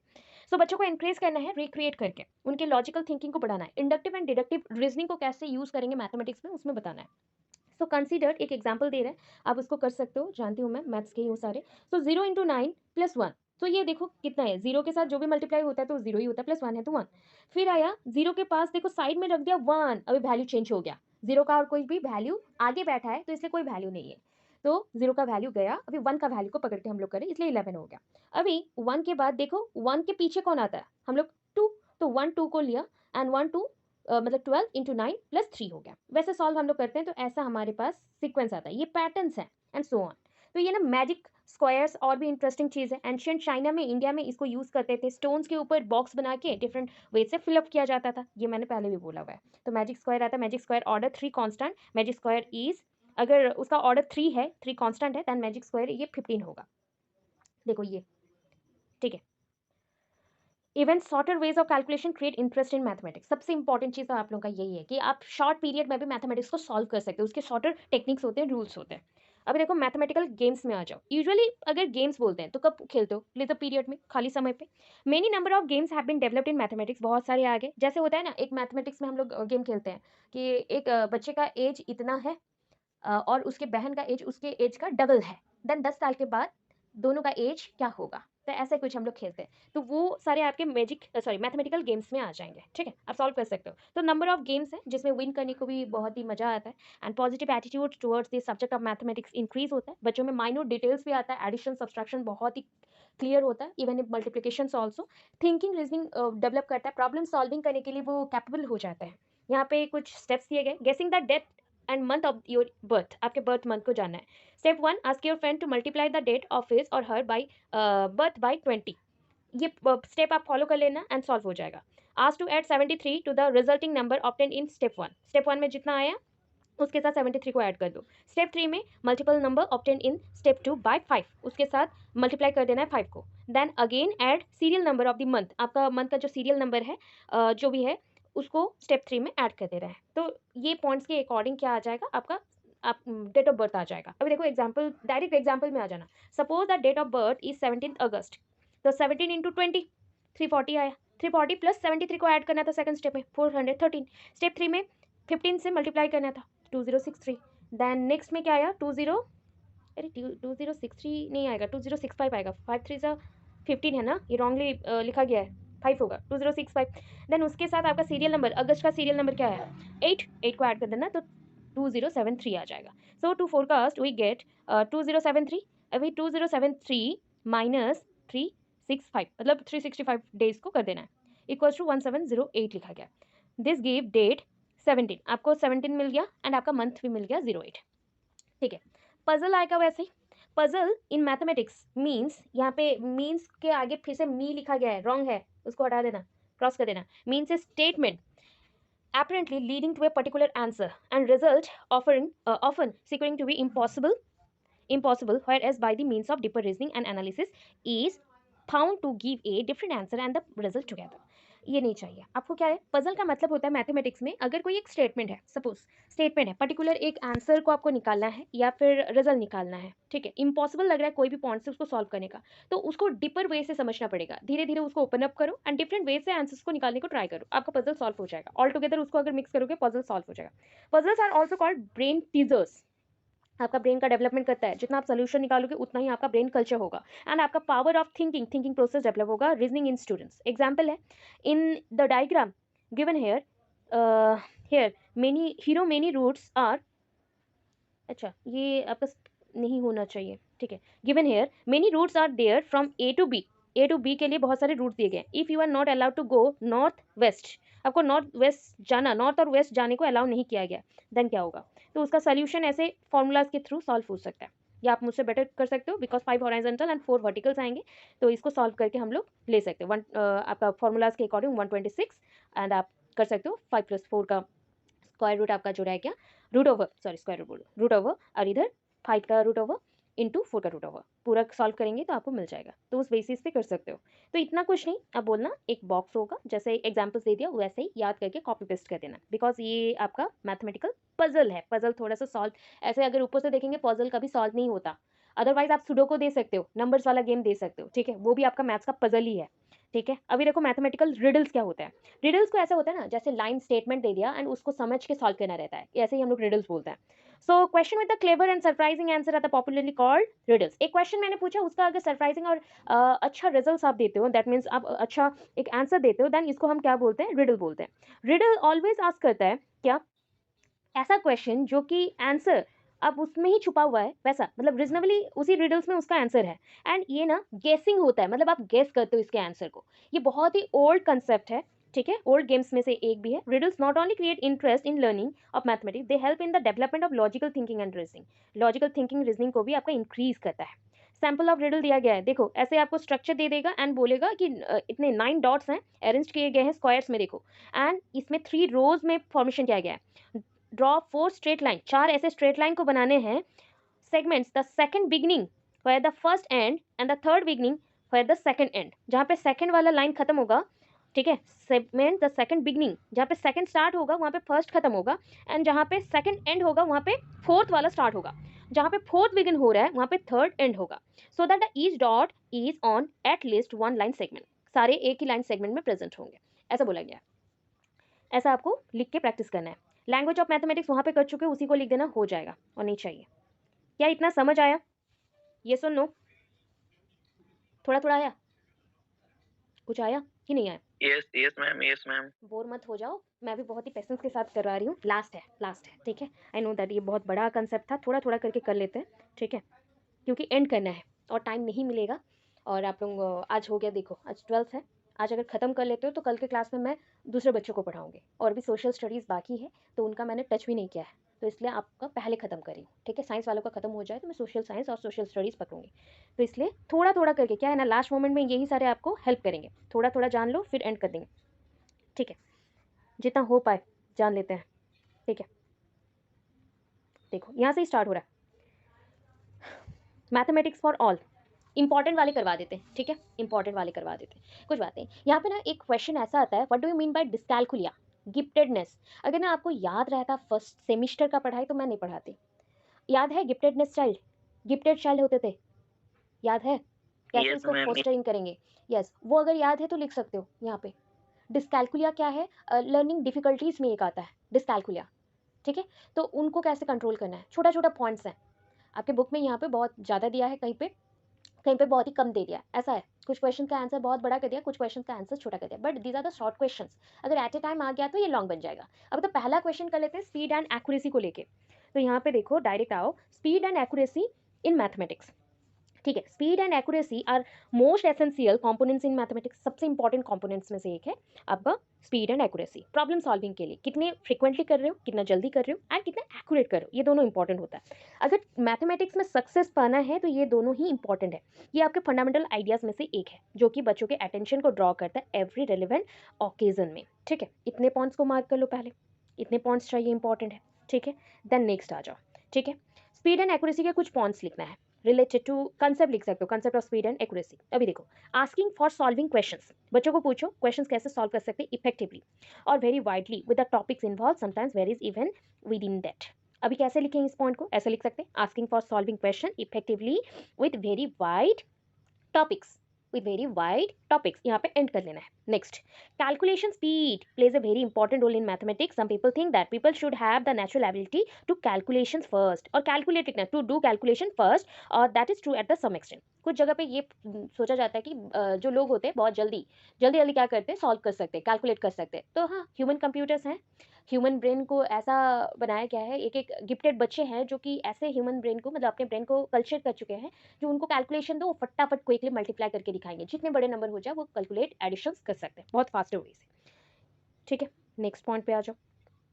when we say when you say you want to increase the speed in mathematics or maths, surely there is no, or there is not shortcut other than the learning how to do things, putting away long of time, यहाँ पे क्या है, lot of time होना चाहिए, lot of time to practice things, sorry ये दिख नहीं रहा है साइड वाला तो मैं बता दे रही हूँ, lot of times होगा। ठीक, सो जब हम लोग बात करते हैं कि स्पीड लेके आना है तो इसका मतलब है कि आपको बहुत ज़्यादा प्रैक्टिस करना है। नेक्स्ट पॉइंट है जो अभी के टाइम पे चल रहा है, वैदिक मैथमेटिक्स। वैदिक मैथमेटिक्स में बहुत ही शॉर्टकट्स का यूज़ किया जा रहा है, डिफरेंट रूट्स के थ्रू कैसे एक प्रॉब्लम को सॉल्व कर सकते हैं उसके बारे में बताया गया।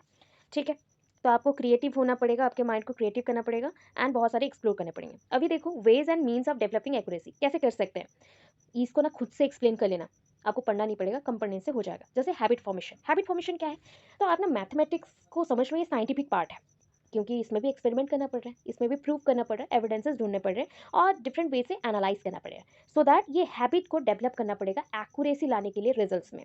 Next, memorisation. Memorisation some points और some events of mathematics in problem solving, memorising certain principles and formulae axioms. मतलब कुछ जगह पे ना अगर प्रॉब्लम सॉल्विंग करना है तो you have to learn something, you have to memorise the formulae और डिफरेंट टाइप ऑफ वेज और how to solve it. Shortcut manage पे कुछ फॉर्मूला को याद रखने पड़ते हैं, जो कि डेवलपमेंट करवाता है आपका क्या, एक्यूरेसी का।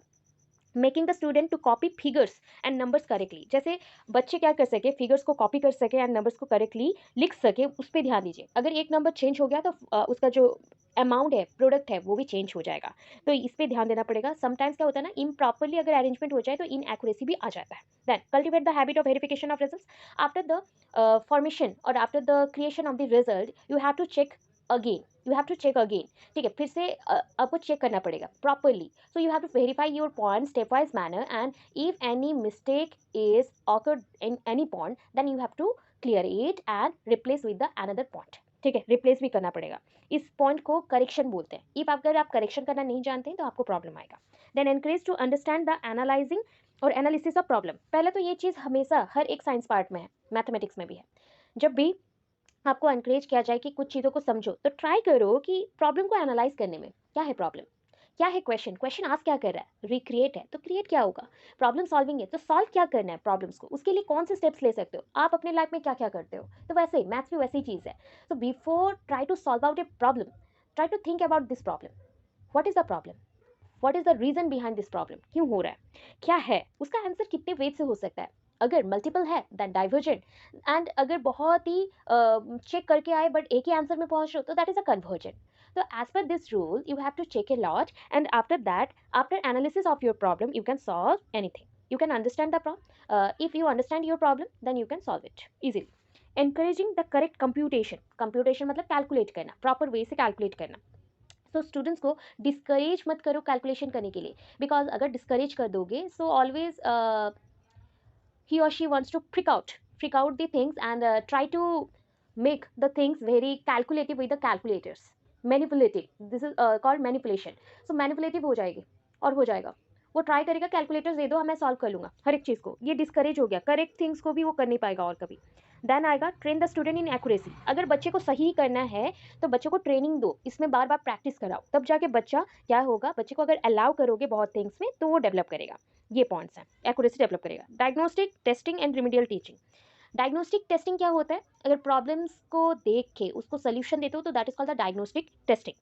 तो detecting the causes of error, आपके मैथ्स में एरर क्यों हो रहे, गलतियां क्यों हो रही है, उसको पहले डायग्नोज करो, प्रॉब्लम को पहले फाइंड आउट करो, that is called the diagnostic testing. And after that removing the errors, गलतियों को हटाओ एंड अगेन स्टार्ट करो करेक्ट करना, that is called remedial teaching. And उसके बाद आपका एक्यूरेसी एंड स्पीड आ जाएगा। Means and ways for developing of speed, कैसे हम स्पीड को डेवलप कर सकते हैं? Training and habit formation, practice speed, time limit for assignment, use of shortcuts, giving rewards, individual differences should be considered. सारे individuals हैं हम लोग, एंड हमारा जो कैलकुलेशन प्रोसेस है वो अलग अलग होता है, सबका अलग अलग है, ठीक है। कोई एक बच्चा 1 मिनट में कर सकता है सॉल्व, कोई एक बच्चा 1 घंटे में भी सॉल्व नहीं कर सकता है, तो सबका वे ऑफ थिंकिंग अलग अलग है। Proper motivation, motivation is important for any type of learning, because mathematical calculation is also a learning process, so you need proper motivation for that, and you have to grip your knowledge with a base, fundamental base के साथ ही आपको knowledge को grip करना पड़ेगा। तो ये इतने points को सिर्फ हेडिंग्स के थ्रू लिखना है, ये जो means and ways for developing speed लिखा गया ना, हेडिंग के साथ लिखना है बस। देन ये कंक्लूजन डायरेक्ट दे देना, मैथड्स का नाम लिखा गया, मैथड्स आपको नहीं चाहिए, स्पीड एंड एक्यूरेसी का पॉइंट था, नहीं चाहिए, कंक्लूजन दे देना है। आपके अकॉर्डिंग कंक्लूजन देना है कि हम अगर मैथ्स में इन पॉइंट्स को अकाउंट करें तो उस पॉइंट के अकॉर्डिंग स्पीड एंड एक्यूरेसी का इंपॉर्टेंस क्या है, ठीक है। And speed and accuracy leads you a greater chance to develop your और explore your things, creative thinking in large extent. So ये करने के लिए आपको हेल्प करता है। इतना पॉइंट्स लिखना, प्रॉपर यूज होगा, पर्पसफुल होगा, पर्पसलेस नहीं करना है, पर्पसफुल करना है, एंड लैप्स ऑफ टाइम, मतलब बहुत ही टाइम टेकिंग प्रोसीजर नहीं, कम टाइम के अंदर हम लोग सॉल्व कर सके, इतना प्रैक्टिस करना है, ठीक है। अभी देखो नेक्स्ट क्वेश्चन क्या है, अंडरस्टैंडिंग लर्नर्स गिफ्टेड। देखो मैं फटाफट बोल देती हूँ, गिफ्टेड चिल्ड्रन क्या है। अगर आपने याद रखा हो आपका कौन सा book, that is the child perspective, first semester, उसमें कुछ पोर्शन था जो एक्सेप्शनल चिल्ड्रन होते हैं। तो यहाँ पे बोला गया कि अंडरस्टैंडिंग लर्नर्स, बहुत वेराइटीज के लर्नर्स हैं हमारे सोसाइटी में। First one is the gifted, then आया स्लो, देन आया बैकवर्डनेस, देन आया डिस्कैलकुलिया। जो गिफ्टेड चिल्ड्रन होते हैं ना, their IQ is very high, and IQ को कैलकुलेट कैसे करते हैं ना, माका, that is a mental age divided by the chronological age into 100, ठीक है। माका, दैट इज फॉर माका, मैं शॉर्टकट बोलती हूँ, मा, that is a mental as का, ठीक है, into 100, that is a IQ। And इनका IQ 140 above होता है, 140 से above होता है। They are very gifted, they know how to solve the problem, they know how to explore, they need only support, sometimes they need only some books and guidance from the teachers or the elders, and they try to explore many things in their own ways. They craft their own creative thinking. They try to split out the many points from the one point, and they try to solve any problem with the convergent, not by the convergent thinking but by the divergent thinking. That means very explorative, very communicative, very imaginative, creative, and many ways they explain the points with any smaller hint, छोटे छोटे hint से भी वो पकड़ लेते हैं, ठीक है। ये गिफ्टेड स्टूडेंट्स हैं, उनको एज ए टीचर आप क्या करें, gifted students are already known as talented students, their talent is above 140 level, और as per the IQ, this is called IQ equals to MA by CA into 100, that means the mental age divided by the chronological age. Chronological age means their real age, and mental age their thinking age, आप जो think कर रहे हो उस as को लिया गया, ठीक है। एंड इसके लिए बहुत सारे पर्सपेक्टिव है, एक्टिविटीज है। They are very excited persons, they are not very shy, or they are not very just like हम उसको क्या बोलते हैं, wait, very dull type, shy type, dull type, अरे वर्ड बोलो, जो वेरी मतलब बहुत ही अकेला रहना, isolated person type, introvert introvert right right, thank you, introvert, हाँ राइट, इंट्रोवर्ट होता है, मतलब वो इंट्रोवर्ट नहीं होते, they are very extrovert type, and their thinking level is just up to the sky, up to the level मत बोलना, level हो जाने से लो हो जाएगा, अप टू द स्काई होता है, मतलब स्काई के अभाव भी अगर कुछ होगा तो वो सोच सकते हैं, इतने कैपेसिटी उनका बिल्टअप होता है। बस एज ए टीचर आपका क्या काम होगा उनके लिए ना, as a teacher you have to guide them, उनको बस गाइड करना है, you have to give some ideas, you have to give some hints, and some books also, sometimes they need higher books also for their learning, for their research, for their work, ठीक है। इतना manage करके लिखना हो जाएगा, ये answer हो जाएगा। हमेशा आंसर्स को रीड करो एक बार, या फिर इस पॉइंट को सुन लेना एग्जाम से पहले, एंड लिख लेना, 2 पेज आराम से हो जाएगा। इसको 2 पेज भी नहीं चाहिए, एक एक पेज का बनाना है, बस एक एक पेज चाहिए, आपके बुक के अकॉर्डिंग बहुत दे दिया। Slow learner is the opposite of, मतलब they are the opposite of the gifted children. Slow learner, they are the mentally retarded persons. मैं hint देते जा रही हूँ, आप लोग बस सुनते जाओ। They are mentally retarded, mentally weak.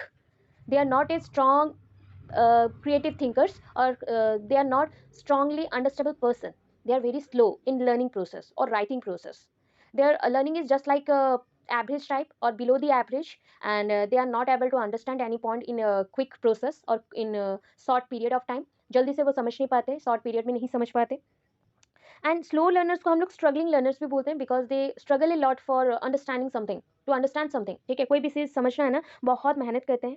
Sometimes their ability to learn something is necessary for person but it is not present in them. उनके अंदर प्रेजेंट नहीं है, उनके अंदर ये कमी होता है। इनका आईक्यू एवरेज से भी कम होता है, मतलब एवरेज होता है 90 टू 110 बट इनका आईक्यू उनसे भी कम है। They are just like the dumbo idiots, ठीक है? They are very weak in learning process and they are not accepting anything or they are not able to understand anything, ठीक है? वो समझ नहीं पाते, एक्सेप्ट भी नहीं करते हैं और अंडरस्टैंड भी नहीं कर पाते हैं, ठीक है? Sometimes they haven't many creative ideas or explorative ideas in their mind, or they have short temper. Sometimes they are not able to understand the arrangement of letters. Read कैसे करेंगे? Read out the B as a D और sometimes 6 as a 9, वो confuse होकर पढ़ते हैं। Slow learners, बहुत सारे points इसमें आते हैं स्लो लर्नर्स में कि उनके जो एकेडमिक स्किल्स हैं वो भी वीक है। समटाइम्स क्या होता है ना, पियर्स जो उनके साथ प्रेजेंट हैं वो भी उनको दबा के रख देते हैं, ठीक है? And it is important to understand that the slow learners do not need the special education. इन ये ऐसे बच्चे नहीं हैं जो इनको स्पेशल स्कूल्स में जो हैंडीकैप बच्चों के लिए है वहाँ पे भेज दो। इनको मोटिवेशन लैक होता है, कभी कभी इनको अंडरस्टैंडिंग लेवल में प्रॉब्लम आता है, जस्ट लाइक तारे जमीन पर मूवी पे देखा होगा। इनका आईक्यू लेवल बहुत ही वीक होता है, सोशल इंटरेक्शन जीरो है। दैट मीन्स ये आइसोलेटेड पर्सन में से एक है और ये इंट्रोवर्ट टाइप है, अकेला रहना पसंद करेंगे। इनका पुअर हेल्थ कंडीशन होता है, कभी-कभी बहुत ज़्यादा बीमार भी रहते हैं। ये पॉइंट्स हैं। इतना लिखो, इनफ है। ठीक है। बैकवर्डनेस क्या होता है? बैकवर्डनेस मतलब अ, एक पॉइंट देखो, वेट, यहाँ पे लिखा गया है बैकवर्डनेस, ठीक है? बैकवर्डनेस होना चाहिए था, बैकवर्डेंस हो गया है, तो उसको करेक्ट करोगे, ठीक है? सो बैकवर्ड लर्नर्स मतलब लर्निंग डिफिकल्टीज जिनको होता है, जो भी मेंटली रिटार्डेड पर्सन्स को बैकवर्ड पर्सन्स बोलते हैं। मेंटली रिटार्डेड वही सेम है, स्ट्रगलिंग लर्नर्स जो हैं, बैकवर्डनेस भी वही है। दे आर डे ड्रीमर्स, वो कुछ पॉइंट्स को तो अंडरस्टैंड कर सकते हैं, वो स्ट्रगल करते हैं आगे थिंकिंग करने के लिए, वो सिर्फ सोचते ही रहते हैं, पढ़ाई में उनका इंटरेस्ट कम रहता है। यहाँ पे देखो, they are good at creating a vision, वो ना सोचने का कैपेसिटी बहुत ज्यादा है बट अंडरस्टैंडिंग कैपेसिटी थोड़ा सा कम। पढ़ाई को, मेन चीज को अंडरस्टैंड नहीं करते हैं, अपने ड्रीम्स में रहते हैं। ऑलवेज उनका माइंड बहुत प्रिकल माइंड होता है and they are physically present, mentally absent, ठीक है? Backward learners are not given the respect they deserve, ठीक है? बैकवर्ड लर्नर्स को हम लोग उतने रेस्पेक्ट नहीं देते हैं जो कि वो नीड करते हैं। ये क्या होता है, दो टाइप के थिंकर्स होते हैं, एक होता है बैकवर्ड थिंकर्स, एक होता है forward thinkers. Forward thinkers always क्या करता है, स्टडी के साथ एक्सप्लेनेशन, अंडरस्टैंडिंग एंड आगे कैसे बढ़ना है इसके बारे में सोचता है। बैकवर्ड थिंकर्स क्या है, वो थोड़ा सा स्ट्रगल कर रहा है लर्निंग के लिए, प्लस वो हमेशा कुछ एक चीज़ को अंडरस्टैंड करने से पहले सोचते रहता है, अगर ये हो गया तो मुझे इतना पैसे मिलेंगे, ये हो जाएगा। डे ड्रीमर्स हैं, वो अपने लर्निंग स्टाइल में थोड़ा सा नीड करते हैं हेल्प का, उतना मिल जाए तो आगे बढ़ जाएंगे। Just like sign of backward learners क्या है, डे ड्रीम्स, वो ड्रीमर्स होना चाहिए, डे ड्रीम्स नहीं होगा, डे ड्रीमर्स होगा, ठीक है? करेक्शन कर लो please. And knows what he wants to write but not how to write it, वो जानते हैं उनको क्या लिखना है, क्या लिखना चाहिए, बट वो लिख नहीं पाते। ये उनका प्रॉब्लम है। सोचो, वो उनके पास क्रिएटिव थिंकिंग है बट वो एग्जीक्यूट करना नहीं जानते, यही है बैकवर्डनेस। तुम्हारे पास सारे आइडियाज हैं बट तुम कैसे काम करोगे तुमको नहीं पता। May have classes of brilliance, कभी कभी उनके माइंड में इतने आइडियाज आते हैं, ब्रिलियंट आइडियाज जो हमारे पास भी नहीं है, बट उसको एग्जीक्यूट नहीं करना चाहते। Grades are lower than you और ही एक्सपेक्टेड, जो आप सोचते हो या फिर टीचर्स सोचते हैं कि उनके ग्रेड्स इतने आने चाहिए because they are brilliant, but वो लिख नहीं पाते हैं तो उनका मार्क्स नहीं आता। He is a strong visual learners, visual learners देख के सीखना, किसी को देख के सीखना वो बहुत ही स्ट्रांगली कर लेता है। May like to learn in messy environment, मतलब मेसी एनवायरमेंट में पढ़ना, ग्रो करना उसको अच्छा लगता है। अभी देखो, डिसकैलकुलिया क्या है, calculation problem, serious problems in mathematics, mathematics उनको डिफिकल्ट लगता है एंड कैलकुलेशंस हो नहीं पाता। डिसकैलकुलिया एक ब्रेन कंडीशन है जो ब्रेन के वेस्ट होता है and it hard to make sense of numbers and math concept, math concept समझ नहीं आता, नंबर समझ नहीं आता, नंबर्स अरेंजमेंट नहीं समझ आता। Children with the dyscalculia can't grasp basic number concept, basic number concept समझ नहीं पाते। They work hard to learn and memorise basic number facts, वो बहुत मेहनत करते हैं फैक्ट्स को समझने के लिए, फॉर्मूली समझने के लिए, मेमोराइज करने के लिए, बट उनको नहीं पता कैसे इसको समझना है, कैसे कहाँ पे अरेंज करना है, एंड वो कॉपी पेस्ट कर देते हैं चीज़ों को। अगर प्रैक्टिस किया है ना, लर्न की करके गए हैं, मैथ्स तो लर्न नहीं कर सकते ना, फिर भी करके गए हैं, क्वेश्चन जो भी आए वो एक्जैक्टली कॉपी पेस्ट कर देते हैं, ये इशू होता है। और समटाइम्स क्या होता है, नंबर को मिसिंग कर लेते हैं। इनको हमने डिसकैलकुलिया को मैथ्स डिजाबिलिटी बोला गया, मैथमेटिक्स लर्निंग डिजाबिलिटी बोला गया, then doctor sometimes call it as a mathematics disorder. Many kids and parents call it as a math dyslexia, मतलब मैथ्स राइटिंग में इश्यूज है, मैथ्स को लिखने में प्रॉब्लम है, इसलिए मैथ्स डिसलेक्सिया बोला जाता है। बट डिसकैलकुलिया को सॉल्व करना ईजी है, अगर प्रैक्टिस अगर हम लोग थोड़ा सा करते हैं और ध्यान देते हैं तो हो जाएगा, ठीक है? Dyscalculia is a life long condition, अगर हाई लेवल का है इसको हम कोई हेल्प नहीं कर सकते। And doesn't mean your child can not be happy and successful. अगर मैथ्स में कुछ प्रॉब्लम हुआ तो मैथ्स छोड़ के बाकी सब्जेक्ट्स में वो उसको ईजी लगेगा, कोई प्रॉब्लम नहीं है। बाकी सब्जेक्ट्स में कैलकुलेशन में ही प्रॉब्लम है ना, तो कैलकुलेशन छोड़ के वो बाकी सारा चीज़ कर सकता है। And parenting a child with the dyscalculia can be challenging. ये थोड़ा प्रॉब्लम है क्योंकि उसको कैलकुलेट नहीं आता, उसको कैलकुलेशन में थोड़ा सा प्रॉब्लम आता है, तो अर्निंग में उसको भी दिक्कत आएगा। तो उनको बड़ा करना थोड़ा चैलेंजिंग होता है, ठीक है। वो अपने ही मैथ के मतलब क्या बोलते हैं, specially if you have never been confident in your math skills, then वो चैलेंजिंग ही होगा क्योंकि उनको कॉन्फिडेंट ही नहीं है अपने मैथ्स पे, स्किल्स पे। सिम्टम्स क्या क्या दिखते हैं देखो, difficulty in imaging A mental number line, particular difficulty in subtraction, mathematics में सब्सट्रैक्शन करने में बहुत डिफिकल्ट लगता है, मल्टीप्लिकेशन करने में डिफिकल्ट लगता है। डिफिकल्टी यूजिंग फिंगर काउंटिंग, जो बोरो करके रखते हैं या फिर ऐड करता किया जाता है नेक्स्ट पॉइंट से या नेक्स्ट एडिशन से, उसको नहीं कर पाता है। Difficulty in understanding place value भी समझ नहीं पाते हैं, ठीक है। और क्या है, trouble learning, anxiety about negative attitude towards maths, मतलब गुस्सा आ जाता है मैथ्स के लिए। स्पेशल डिफिकल्टीज, मतलब विजुअल पॉइंट्स को देख के भी वो समझ नहीं सकते, विजुअलाइजेशन में, रिमेंबरिंग में, ऑब्जेक्ट के शेप में, अरेंजमेंट में प्रॉब्लम आता है। Poor condition of movement, movement में पुअर कंडीशंस है। अभी देखो एक्टिविटीज, ये क्वेश्चन गया और एक क्वेश्चन आया 4.3, एक्टिविटीज एनरिचिंग मैथमेटिक्स लर्निंग, ठीक है। मैथमेटिक्स लर्निंग में कौन सा एक्टिविटीज है, यहाँ पे एक क्विक पॉइंट्स बता रही हूँ। मैथमेटिकल क्लब्स है, साइंस क्लब पढ़े हो, देखो मैथमेटिकल क्लब हो गया, आपको मैं क्विक दे रही हूँ ताकि आपको पढ़ना ना पड़े, यहाँ पे बहुत बड़ा बड़ा करके दिया है, उतना नीट नहीं है हमें। मैथमेटिकल क्लब हो गया, मैथमेटिकल फेयर हो गया, एंड और एक होगा, वेट, और एक कहाँ गया, mathematical fair and club. Laboratory. नहीं, लेबोरेटरी करेंगे, लेबोरेटरी करेंगे, मैथ्स का लेबोरेटरी अलग है। अच्छा सुनो, ये साइंस, ये दोनों भी शॉर्ट क्वेश्चंस ही हैं। Mathematical club and mathematical fair, science fair याद है, साइंस फेयर पढ़े थे, मैंने पढ़ाया था, याद है? अगर नहीं पढ़े हो तो देख लेना, ठीक है। साइंस फेयर, जो साइंस टर्म लिखा गया है ना, वो साइंस के वर्ड के पास इंस्टेड ऑफ साइंस वर्ड वहाँ पे मैथमेटिक्स वर्ड लिखना, ठीक है। मैथमेटिक्स वर्ड लिखना, बाकी के पॉइंट सेम लिखना। मैथ्स का ओरिजिनेशन साइंस से हुआ है, तो मैंने इसलिए आपको कॉमन आंसर दिया था, कॉमन आंसर दिया था, एंड उस टाइम पे भी बोला था जब पढ़ाई, ये साइंस के वर्ड को बस मैथ्स में भी यूज़ कर सकते हो, साइंस के जगह पे आप मैथ्स वर्ड लिख देना, आपका पूरा आंसर करेक्ट रहेगा। एंड इतना आपको एनपी 1986 यशपाल कमेटी किसी के बारे में नहीं लिखना पड़ेगा, शॉर्ट क्वेश्चंस है ना, हमें पास 1.5-2 पेज का आंसर चाहिए, ठीक है। सो मैथमेटिकल क्लब का इंपॉर्टेंस क्या है, अगर इंपॉर्टेंस देखना है तो इंपॉर्टेंस थोड़ा सा पढ़ लो, एडवांटेज थोड़ा सा पढ़ लो। मैथमेटिकल क्लब का एडवांटेज यहाँ से 5 पॉइंट या 6 पॉइंट्स कर लेना है, ठीक है। फिर मैथमेटिकल फेयर का भी 5-6 पॉइंट कर लेना है। बाकी का इंट्रो, उसका एक्सप्लानेशंस, उसके हेड होंगे, उसको जो जो मेंबर्स चाहिए वो होंगे, प्रेसिडेंट होंगे, एंड वहाँ पे क्या क्या बुक्स होंगे, मैथ्स रिलेटेड बुक्स होंगे, अगर साइंस होता तो साइंस रिलेटेड बुक्स होता, इतना है। वहाँ पे ईजी वर्ड्स में लिखा गया है, प्लीज़ उसको एक बार पढ़ लेना, रीड कर लेना। साइंस का जो है मैथ्स का वही है, इंस्टेड ऑफ साइंस वर्ड हम यहाँ पे यूज़ करेंगे मैथ्स का, ठीक है। यहाँ पे मैं आपको एडवांटेज और इंपॉर्टेंस बता देती हूँ, किसका, मैथमेटिक्स क्लब का। मैथमेटिक्स क्लब क्या होता है ना, mathematics club is related with the child's activity and life.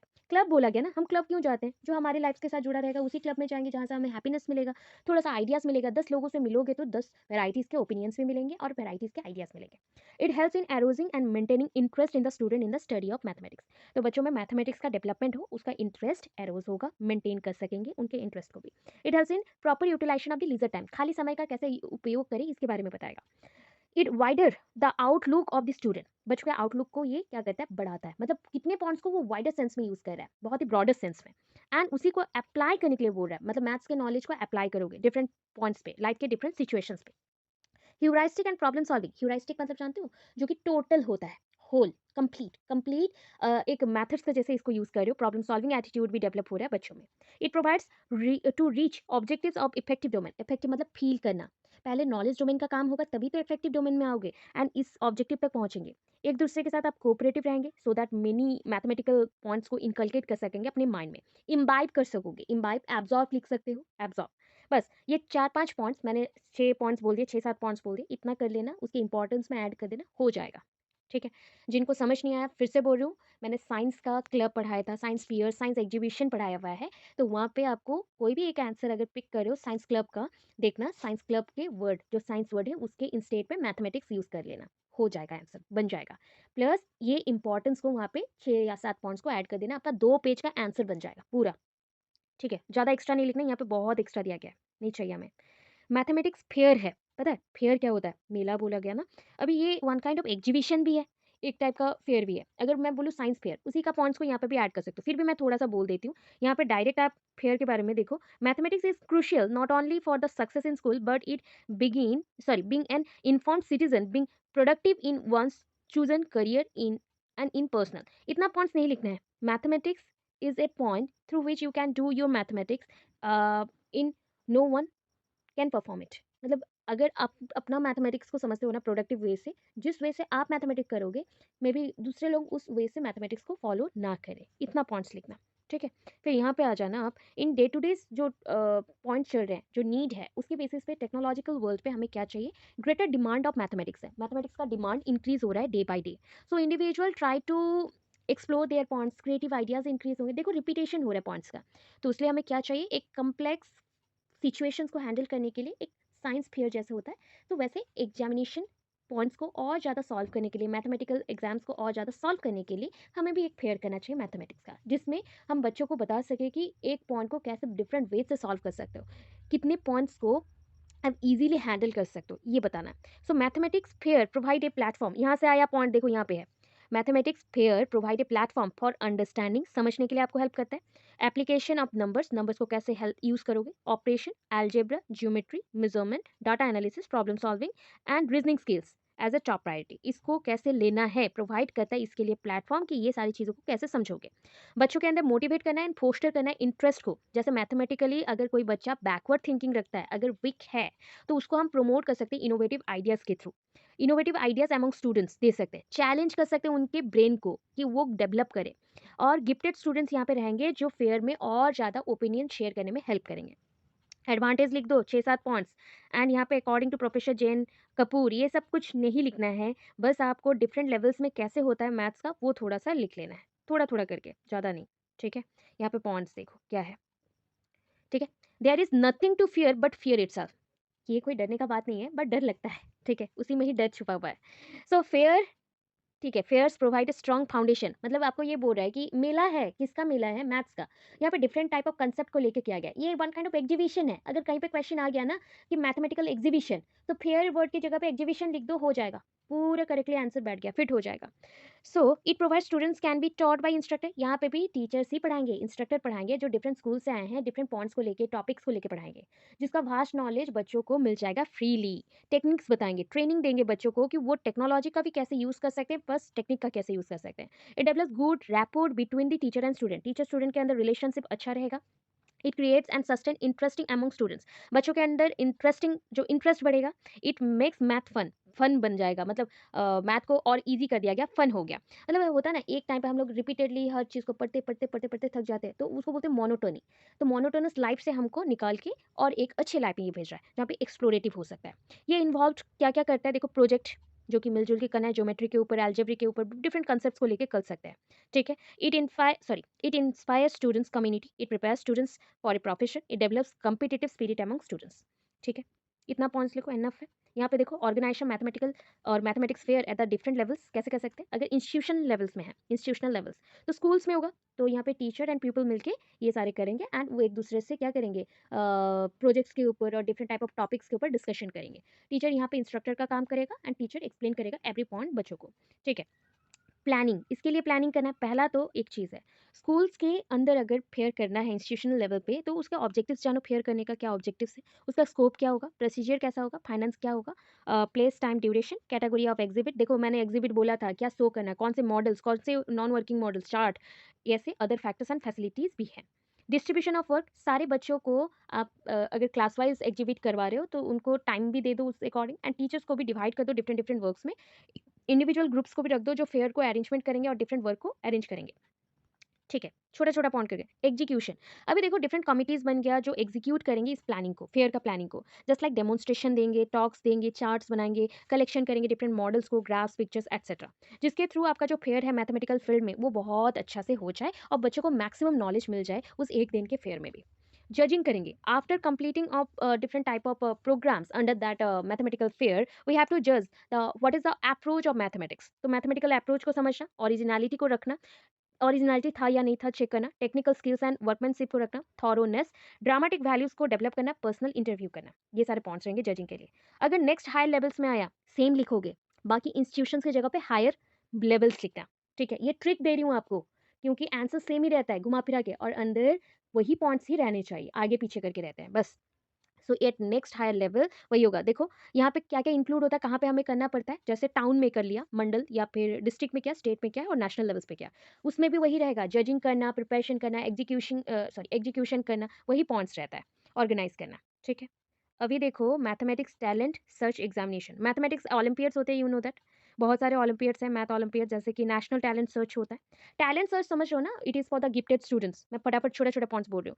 ऐसा ना हर एक सब्जेक्ट के टैलेंट सर्च प्रोग्राम्स होते हैं। Zoology, botany, chemistry, physics, maths, economics, civics, history, geography and उसमें कुछ क्वेश्चन सेट किए जाते हैं। अबाउट 100 मार्क के क्वेश्चन्स होंगे, तो एक-एक क्वेश्चन एमसीक्यूज़ होगा। तो ऑब्जेक्टिव टाइप क्वेश्चंस के लिए एक-एक क्वेश्चंस के लिए सोच लो, जैसे 1 मिनट करके टाइम दिया जाएगा या 25 सेकंड, और बजर प्रेसिंग प्रोग्राम्स भी कर सकते हैं, जहाँ पे बजर बजा के आंसर्स देना है, जो फर्स्ट बजर बजाएगा उसको आंसर देना है, ऐसा भी हो सकता है। तो टैलेंट हंट प्रोग्राम जैसे होता है ना, यहाँ पे मैथ्स का हम ओलंपियाड करें और मैथ ओलंपियाड्स के साथ साथ नेशनल टैलेंट सर्च करें।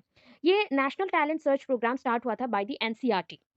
दिल्ली में स्टार्ट हुआ था, न्यू दिल्ली में, and every 750 students are selected to get scholarship. अगर क्लियर हो गया हायर एजुकेशन में, इनको स्कॉलरशिप मिलता था। Among 750, 70 seats are reserved for ST SC. तो एसटी एससी के लिए 70 सीट्स क्या रहते थे, फिल अप रहते थे और रिजर्व रहते थे। यहाँ पे क्या होता है ना, रिस्पॉन्सिबिलिटी दिया जाता है मैथ्स टीचर को कि बच्चों को प्रिपेयर करवाना है ओलंपियाड के लिए। जब आप लोग भी टीचर बन जाएंगे हर एक गवर्नमेंट स्कूल्स के, तो वहाँ पे भी मैथ ओलंपियाड के लिए आप लोग भी प्रिपेयर करवाओगे बच्चों को। एक्स्ट्रा क्लासेस देके स्कूल्स में प्रोवाइड किया जाता है, अपॉर्चुनिटी दिया जाता है बच्चों को उनके टैलेंट को जानने के लिए कि कहाँ पे उनका पॉइंट ऑफ व्यू अच्छा है और किस सब्जेक्ट में अच्छा है, सो दैट उनको स्कॉलरशिप भी मिल सके, कुछ हेल्प हो सके, प्लस इंस्टीट्यूशन का भी कुछ नाम बढ़े, ठीक है? अभी देखो नेशनल टैलेंट सर्च में ऑब्जेक्टिव्स क्या है, बच्चों को सिलेक्ट करना हाई लेवल्स के लिए एंड उसके साथ स्कॉलरशिप प्रोवाइड करना। ये कौन से लेवल तक हो सकता है, +2 लेवल से लेकर पीएचडी लेवल तक। सिलेक्शन प्रोसीजर क्या है, 2 लेवल्स में होगा, एक होगा स्टेट लेवल में, एक होगा नेशनल लेवल में, जैसे गेम्स में होता है। एग्जामिनेशन पैटर्न क्या होगा, जो जैसे कंडक्ट किया जाता है गवर्नमेंट के थ्रू, वैसे कंडक्ट होगा। डिफरेंट एक्टिविटीज जैसे हम लोग परफॉर्म कर सकते हैं इनके अंडर भी, एंड एमसीक्यूज बेस्ड होंगे। मैंने क्वेश्चन आपको बोल दिया है पैटर्न। एंड 10th क्लास में मेनली होता था, एंड एग्जामिनेशन के लिए फी चार्ज किया जाता था बच्चों से 10 रुपया, only 10 rupees. State and union territories में मंथ ऑफ अक्टूबर नवंबर में एवरी ईयर में ये कंडक्ट किया जाता है, बस इतना याद रखो, ठीक है? एनसीईआरटीज़ अगर जो सिलेक्ट होकर स्टेट लेवल्स में कैंडिडेट्स को अगर नेशनल लेवल में भेजा जाएगा, तो उनको स्पेशली एग्जामिनेशन होता है second Sunday in May month, ठीक है? एक ही एग्जाम सेंटर होगा, इंग्लिश एंड रीजनल लैंग्वेज में क्वेश्चंस होंगे। एंट्री फी नहीं रहता है, double the candidates are selected for the interview. अगर हमें सिलेक्शन करना है, तो सोचो अगर 750 बच्चे सिलेक्ट करना है, तो हम उसका डबल मतलब 1500 1500 स्टूडेंट्स को और कैंडिडेट्स को सिलेक्ट करेंगे। एंड उनसे सिर्फ चार्ज किया जाएगा, देखो double the candidates are selected for interview and they are charge second class railway ticket also. Interview are conducted generally in the month of July, ठीक है? इंटरव्यू में मार्क्स रहता है 25 एंड इसके थ्रू स्कॉलरशिप मिल जाता है, ठीक है? बस इतना लिखना, ज़्यादा मत लिखो, और ज़्यादा इससे पहले नहीं करना है। आप नेशनल लेवल का बस टैलेंट सर्च जो प्रोग्राम्स है उसको लिखना, और एग्जाम्पल्स दे देना। टैलेंट सर्च इन मैथमेटिक्स जो होता है, मैथ ओलंपियाड AMTT चेन्नई, जो इसका फुल फॉर्म है association of mathematics teacher of India. India Chennai conduct the math talent test. So यहाँ पे हो गया association of mathematics talent test, ठीक है? Math talent test. उसके objectives of this society, identify the entries the talent in mathematics among students. जो talented mathematics students हैं उनको फाइंड आउट करना, स्प्रेड करना न्यू ट्रेंड्स को, मैथमेटिक्स एजुकेशन का एक्सपर्टाइज बनाना, एंड मैथमेटिक्स लाइब्रेरीज लेबोरेटरीज को ओपन करना। एम्स जानते हो आप, ओरिजिनल थिंकर्स चाहिए, क्रिएटिव थिंकर्स चाहिए, और एनालिसिस करने का कैपेसिटी बिल्डअप होना चाहिए। लेवल ऑफ पार्टिसिपेशन प्राइमरी में हो सकता है, प्राइमरी गॉस कॉन्टेस्ट बोलते हैं 5 एंड 6 स्टैंडर्ड में। सब जूनियर काप्रिकर कॉन्टेस्ट होता है, दैट इज 7 एंड 8 स्टैंडर्ड में। जूनियर भास्कर कॉन्टेस्ट होता है 9 एंड 10 में। इंटर रामनियन कॉन्टेस्ट होता है 11 एंड 12 में। सीनियर आर्यभट्ट कॉन्टेस्ट होता है डिग्री क्लासेस में, art science and technical colleges में, ठीक है? इतना बस रखोगे, मीडियम बस लिख देना, वहाँ तक एंड कर देना, और आगे मत जाना, लिखते लिखते टाइम चला जाएगा। And these are short question long in long one, तो इसको इतना ज़्यादा नहीं करना है। ये सब अगर मिल के आए देन जाके एक लॉन्ग बनेगा। रिक्रिएशनल एक्टिविटीज याद है ना, अभी पढ़ के आए थे, याद आ रहा है? रिडल्स, मैथमेटिक्स गेम्स, पजल्स, याद आ रहा है? वही लिखना है। समझ रहे हो कि नहीं बताओ? और थोड़ा-सा है, कंप्लीट हो जाएगा पूरा। समझ रहे हो? येस और नो? Yes ma'am. या फिर so wait a second, so sorry. So mathematical laboratory क्या है? लास्ट क्वेश्चन है। तो मैथमेटिकल लैबोरेटरी होता है इज़ ए प्लेस, एक प्लेस है जहाँ पे स्टूडेंट्स क्या कर सकते हैं? लर्न कर सकते हैं। Learn by own self, by मतलब एक ही, जैसे हम लोग बाय ओन, हम अपने से करेंगे, एक्सप्लोर कर सकेंगे। ये क्या होता है ना, लर्निंग बाय डूइंग प्रोसेस है, लर्निंग बाय ऑब्जर्वेशन है। If you want to prove the past evidences by yourself you need a laboratory. So आपको मैथ्स में एक लैबोरेटरी का नीड है। And by using the different materials also, variety of activities there, and these activities may be carried out by the teacher or the student to explore। ये सारे materials को हम लोग कैसे यूज करते हैं, कोई चीज को एक्सप्लोर करने के लिए या फिर कोई चीज को और भी ज्यादा प्रूव करने के लिए, ये टीचर और स्टूडेंट यूज करते हैं। मेजर एडवांटेज क्या है, यहाँ पे 10 पॉइंट लिखना, 20 पॉइंट्स आपके बुक में मेंशन है, छोटे छोटे ढूंढ के 10 पॉइंट लिखोगे। It provides opportunity to students, ये क्या प्रोवाइड करता है, अपॉर्चुनिटी प्रोवाइड करता है स्टूडेंट्स को अंडरस्टैंड करने के लिए, अपने इंटरनलाइज जो पॉइंट्स होते हैं, जो बेसिक मैथमेटिकल कंसेप्ट होते हैं, उसको समझने के लिए, कोई ये पर्टिकुलर ऑब्जेक्ट्स जो जुड़ा हुआ है सब्जेक्ट्स के साथ और सिचुएशंस के साथ, उसको समझने के लिए। It will help in creating interest of the student in the learning mathematics. ये आपको हेल्प किस में करता है ना, बच्चों के अंदर इंटरेस्ट को एराइज करने के लिए, इंक्रीज करने के लिए हेल्प करता है। It helps to develop the different motor skills, बच्चों के मोटर स्किल्स को डेवलप करने के लिए हेल्प करता है। बाय यूजिंग द मॉडल और पेपर कटिंग, समटाइम्स क्या होता है ना, मैथ्स को प्रूव करने के लिए बहुत बड़े बड़े मॉडल्स का कोई जरूरत नहीं होता, तो छोटे छोटे models, paper cuttings, folding techniques, उससे भी हम लोग सॉल्व कर देते हैं। याद करो, रीजनिंग में भी आपका मैथ्स रहता है, राइट, जो कि आपको डायरेक्शन बेसिस पे होता है या फिर डिस्टेंस बेसिस पे होता है, या फिर एक बॉक्सेस में होते हैं, तो बॉक्स में पेपर फोल्डिंग के अकॉर्डिंग ही उसको हम सॉल्व करते हैं। तो ये प्रॉपर्टीज एंड फैक्ट्स को समझना पड़ेगा, ठीक है। ज्योमेट्रिकल पॉइंट्स को, ज्योमेट्रिकल शेप्स के ऊपर क्वेश्चंस आ सकते हैं, तो उस बेसिस पे भी हमें प्रूव करने के लिए लैबोरेटरीज चाहिए। It helps to inculcate scientific attitudes, ठीक है। देखो साइंटिफिक एटीट्यूड बोला गया because maths also part of science, so problem solving, curiosity attitude सब आ जाएगा। कॉन्फिडेंस लेवल इंक्रीज कर रहा है, ठीक है। Laboratory provides the opportunity to exhibit the relatedness of mathematical concept with everyday life. आपके डे टू डे लाइफ में जो भी आपको अपॉर्चुनिटीज चाहिए कोई एक चीज को एग्जिबिट करने के लिए, रिलेटेड थिंग्स को समझने के लिए, ये इंपॉर्टेंट है। सेल्फ लर्निंग इज एनकरेज्ड, यहाँ पे सेल्फ लर्निंग, खुद से पढ़ने का जो कैपेसिटी बिल्डअप होता है। It provides scope for greater involvement of both the mind and hand, which facilitate cognition। यहाँ पे दोनों चीज काम करता है, हैंड भी माइंड भी। माइंड आया कॉग्निटिव डोमेन, हैंड आया इफेक्टिव डोमेन, तो दोनों डोमेन मिलके यहाँ पे आप कोई भी चीज को पहचानते हो, कॉग्निशन में लाते हो, या फिर आपको समझने में ईजी होता है। It reduces the abstractness in the concept. Slow learners will be motivated through laboratories, laboratories के थ्रू स्लो लर्नर्स बहुत मोटिवेट होते हैं। It encourages group work, group work बस इतना लिखना छोटा सा। यहाँ पे मैंने 12 पॉइंट्स पढ़ा दिया, 10 पॉइंट्स आप सिलेक्ट करके लिखना। यहाँ पे देखो, some inherent weakness in the teaching of present day mathematics. Present day mathematics में कौन से वीकनेसेस रह गए हैं, 4 से 5 पॉइंट लिखो।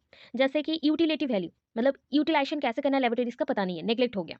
Too much time is spent on routine calculation, everyday अगर हम लोग कैलकुलेशन लेबोरेटरीज में जाके प्रूव करते हुए करेंगे तो बहुत टाइम टेकिंग होगा एंड सॉल्व नहीं होगा, सिलेबस कंप्लीट नहीं होगा।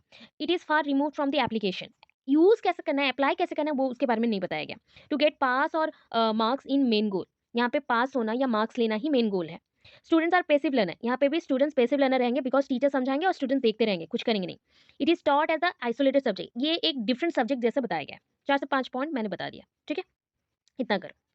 अभी देखो, furnishing mathematical laboratory, mathematical laboratory में क्या क्या होना चाहिए, different types of pictures, charts, model होने चाहिए 2D में, 3D में। वेइंग मशीन मैंने बोला था, वेइंग एंड मेजरिंग इंस्ट्रूमेंट होना चाहिए, drawing instrument, working models, display boards जैसे geo peg, magnetic flannel and notice board, ये फ्लैनेल नहीं फनेल होना चाहिए था। Graphical representation, geometrical instruments, surveying instrument, survey करने के लिए, जैसे कि एंगल समझने के लिए मिरर्स रहते हैं। सेंटी सेंटिएंस लिखा गया है, आई डोंट नो सेंटिएंस का मतलब क्या होता है, आई थिंक मेजरमेंट के अकॉर्डिंग कुछ मेंशन हुआ होगा, या फिर एंगल्स या फिर पॉइंट्स के अकॉर्डिंग।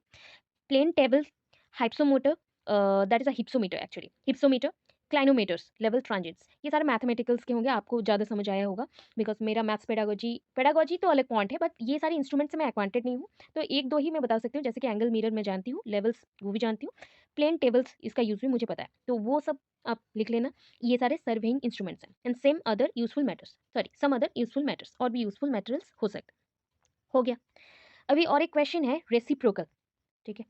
अच्छा, इन सर्विस रह गया, देखो, ठीक है।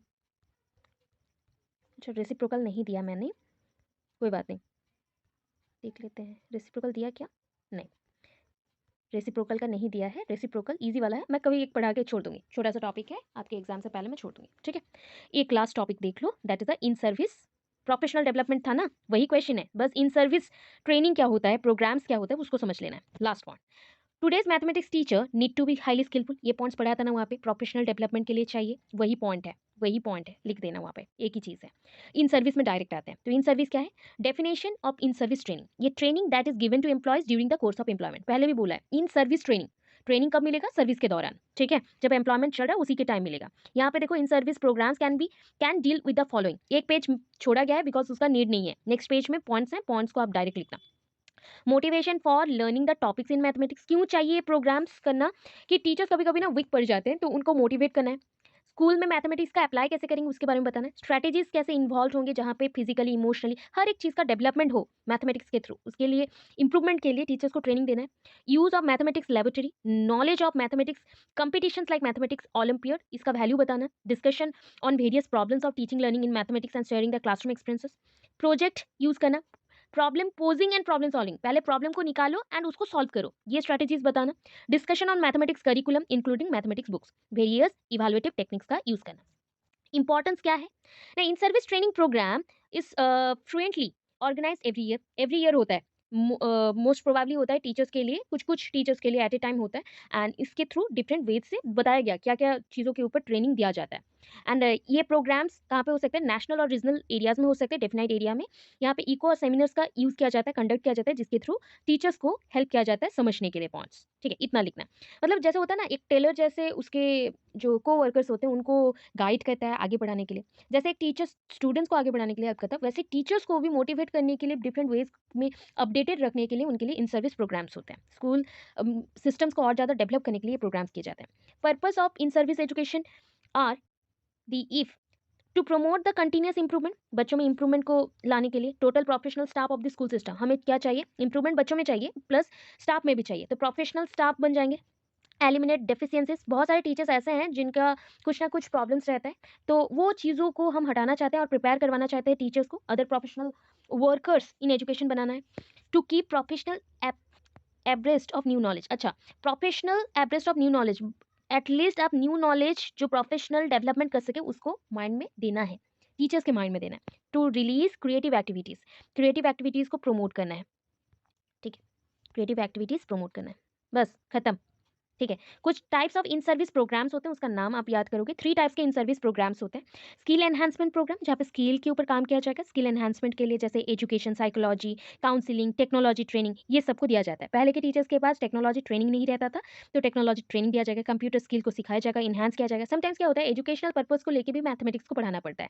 एंड ये जो इन सर्विस ट्रेनिंग है सिर्फ मैथ्स के लिए नहीं है, डिफरेंट सब्जेक्ट्स के लिए भी हो सकता है, डिफरेंट पॉइंट्स के लिए भी हो सकता है। And updation and enrichment program, इसमें क्या होता है ना, डे टू डे लाइफ में जो अपडेटेड फॉर्मूलाज आए हैं, अपडेटेड प्रोग्राम्स आए हैं, उसके थ्रू टॉपिक्स को ओरिएंट करते हुए हम लोग टीचर्स को ट्रेन करेंगे। And introductory program for new policy and the curriculum and जो आपका पॉलिसी है न्यू पॉलिसी, उसके लिए भी इंट्रोडक्टरी प्रोग्राम रखा जाएगा। स्किल एनहांसमेंट प्रोग्राम समझे, जहाँ पे बच्चों का स्किल एनहांसमेंट करवाने के लिए टीचर के पास वो स्किल होना चाहिए, इसलिए उनको ट्रेनिंग दिया जाएगा डिफरेंट वेज से, जैसे टीचर पहले परफॉर्म कर सके उस ट्रेनिंग को लेके, उसके लिए तैयार करवाया जाएगा। Then after the preparation of the teachers they will conduct the different type of skill enhancement program in the classroom level also for the students, ठीक है? जैसे एग्जाम्पल देखो, ऑर्गेनाइज होता है, एक दो का नाम लिख देना। जैसे यहाँ पे 21 डेज का एक हुआ था Intel teach to future program, ठीक है? Intel teach to future program एक example. Government of NCT of Delhi was organized in Delhi 2003 is a skill enhancement program. बस ये दोनों नाम लिखोगे, पूरा नहीं करना है, वो दो नाम लिखोगे। Updation and enrichment program. Updation and enrichment program in existing practices and content is an important factor for the better teaching learning. मैंने बोला था ना, अपडेट कर लेना। देखो, हमेशा जब भी मुझे नीड होता है कि आपको कुछ एक्स्ट्रा पढ़ाना हो, तो मैं अपडेट करती हूँ, ठीक है? मैं उसको मॉडिफाई करने को ट्राई करती हूँ या एक्स्ट्रा बताने को ट्राई करती हूँ, तो वो अपडेट है, ठीक है? तो वैसा और भी हमें सीखना पड़ेगा, और भी अपडेट, एवरीडे कुछ ना कुछ चेंजेस हो रहे हैं, तो उसको सीख के एनरीच करना है, मतलब फुलफिल करना है हमारे माइंड को, नॉलेज को। एंड ये प्रोग्राम मेनली एससीईआरटीज कंडक्ट करता है। एससीईआरटीज मतलब स्टेट लेवल में होता है। पहला वाला जो प्रोग्राम था एनसीईआरटी कर रहा था, नेशनल लेवल्स पे चल रहा था, ये आपका स्टेट लेवल्स कर रहा है, ठीक है? चलो, अभी और नहीं चाहिए, हो गया कंप्लीट, और नहीं चाहिए। Introductory program for new policy and curriculum, वो टाइम टू टाइम होता है जब भी पॉलिसीज आते हैं। इतना पॉइंट्स हैं, ठीक है? पूरा पेपर आज कंप्लीट किया गया है। जो एक दो टॉपिक लग रहा है आपको कि मिसिंग है या फिर कुछ है, उसको बुक से पढ़ना, अदरवाइज नहीं हुआ तो मुझे मेंशन करना, मैं करवा दूंगी, ठीक है? मैं वीडियो बना के छोड़ दूंगी एंड बता दूंगी, ठीक? एक चीज़ मैंने बोला था कि अगर आप स्पेशल नीड्स बच्चों को पढ़ाना चाहते हो, उस क्वेश्चन के आंसर में क्या लिखेंगे? इंट्रोडक्शन लिखना, introduction to special needs. Special needs learner मतलब क्या होता है? जिनको ज़्यादा मतलब देखभाल का ज़रूरी होता है। That means they need more precautions, more care, more love, more affection for their learning, ठीक है, ये स्पेशल चाइल्ड्स हैं। And after that there are various type of special needs child. उनका नाम लिखोगे, जैसे कि हो गया एक स्लो लर्नर, ठीक है, एक हो गया आपका डिस्कैल्कुलिया, डिस्कैल्कुलिया वाला बच्चे, ठीक है, और एक हो गए बैकवर्ड वाले, बैकवर्ड वाले। इन तीनों को आप गिफ्टेड बच्चों को यहाँ पे ऐड मत कर देना। गिफ्टेड बच्चे हाईली प्रीशियस स्टूडेंट्स हैं, तो गॉड गिफ्टेड है, वहाँ पे इंक्लूड नहीं होगा। ये 3 को ऐड करना है, उनके पॉइंट्स को ऐड करोगे। एंड इनके लिए क्या-क्या प्रोग्राम्स होते हैं ना, रिहैबिलिटेशन सेंटर्स होते हैं, इनके लिए स्पेशल स्कूल्स होते हैं, प्लस स्पेशल टीचर्स होते हैं with a normal teachers. Normal teachers मतलब जनरल टीचर्स। हम सारे कैसे टीचर्स हैं? जनरल टीचर्स हैं। अगर स्पेशल एजुकेशन हम लिए होते तो हम स्पेशल टीचर्स होते हैं। एंड वहाँ पे बच्चों को कैसे गाइड करना है, बच्चों के इंटरेस्ट को कैसे अराइज करना है, बच्चों को डिफरेंट एक्टिविटीज़ के थ्रू कैसे मॉडिफाई करना है, एंड इनको उनके फैमिली के साथ लिंक अप करके कैसे हम एवरी पॉइंट को आगे बढ़ा सकते हैं, उस पर ध्यान देना है। बस 4-5 पॉइंट्स लिखो, एक्सप्लेन करना, खत्म हो गया। ठीक, अभी फुल्ली खत्म हुआ, इतना पॉइंट्स है। कुछ समझ आया? हो पाएगा कुछ? हो पाएगा कि नहीं हो पाएगा? बताओ। हो जाएगा। Thanks for watching my videos. Guys, please subscribe my channel and share with your friends and family.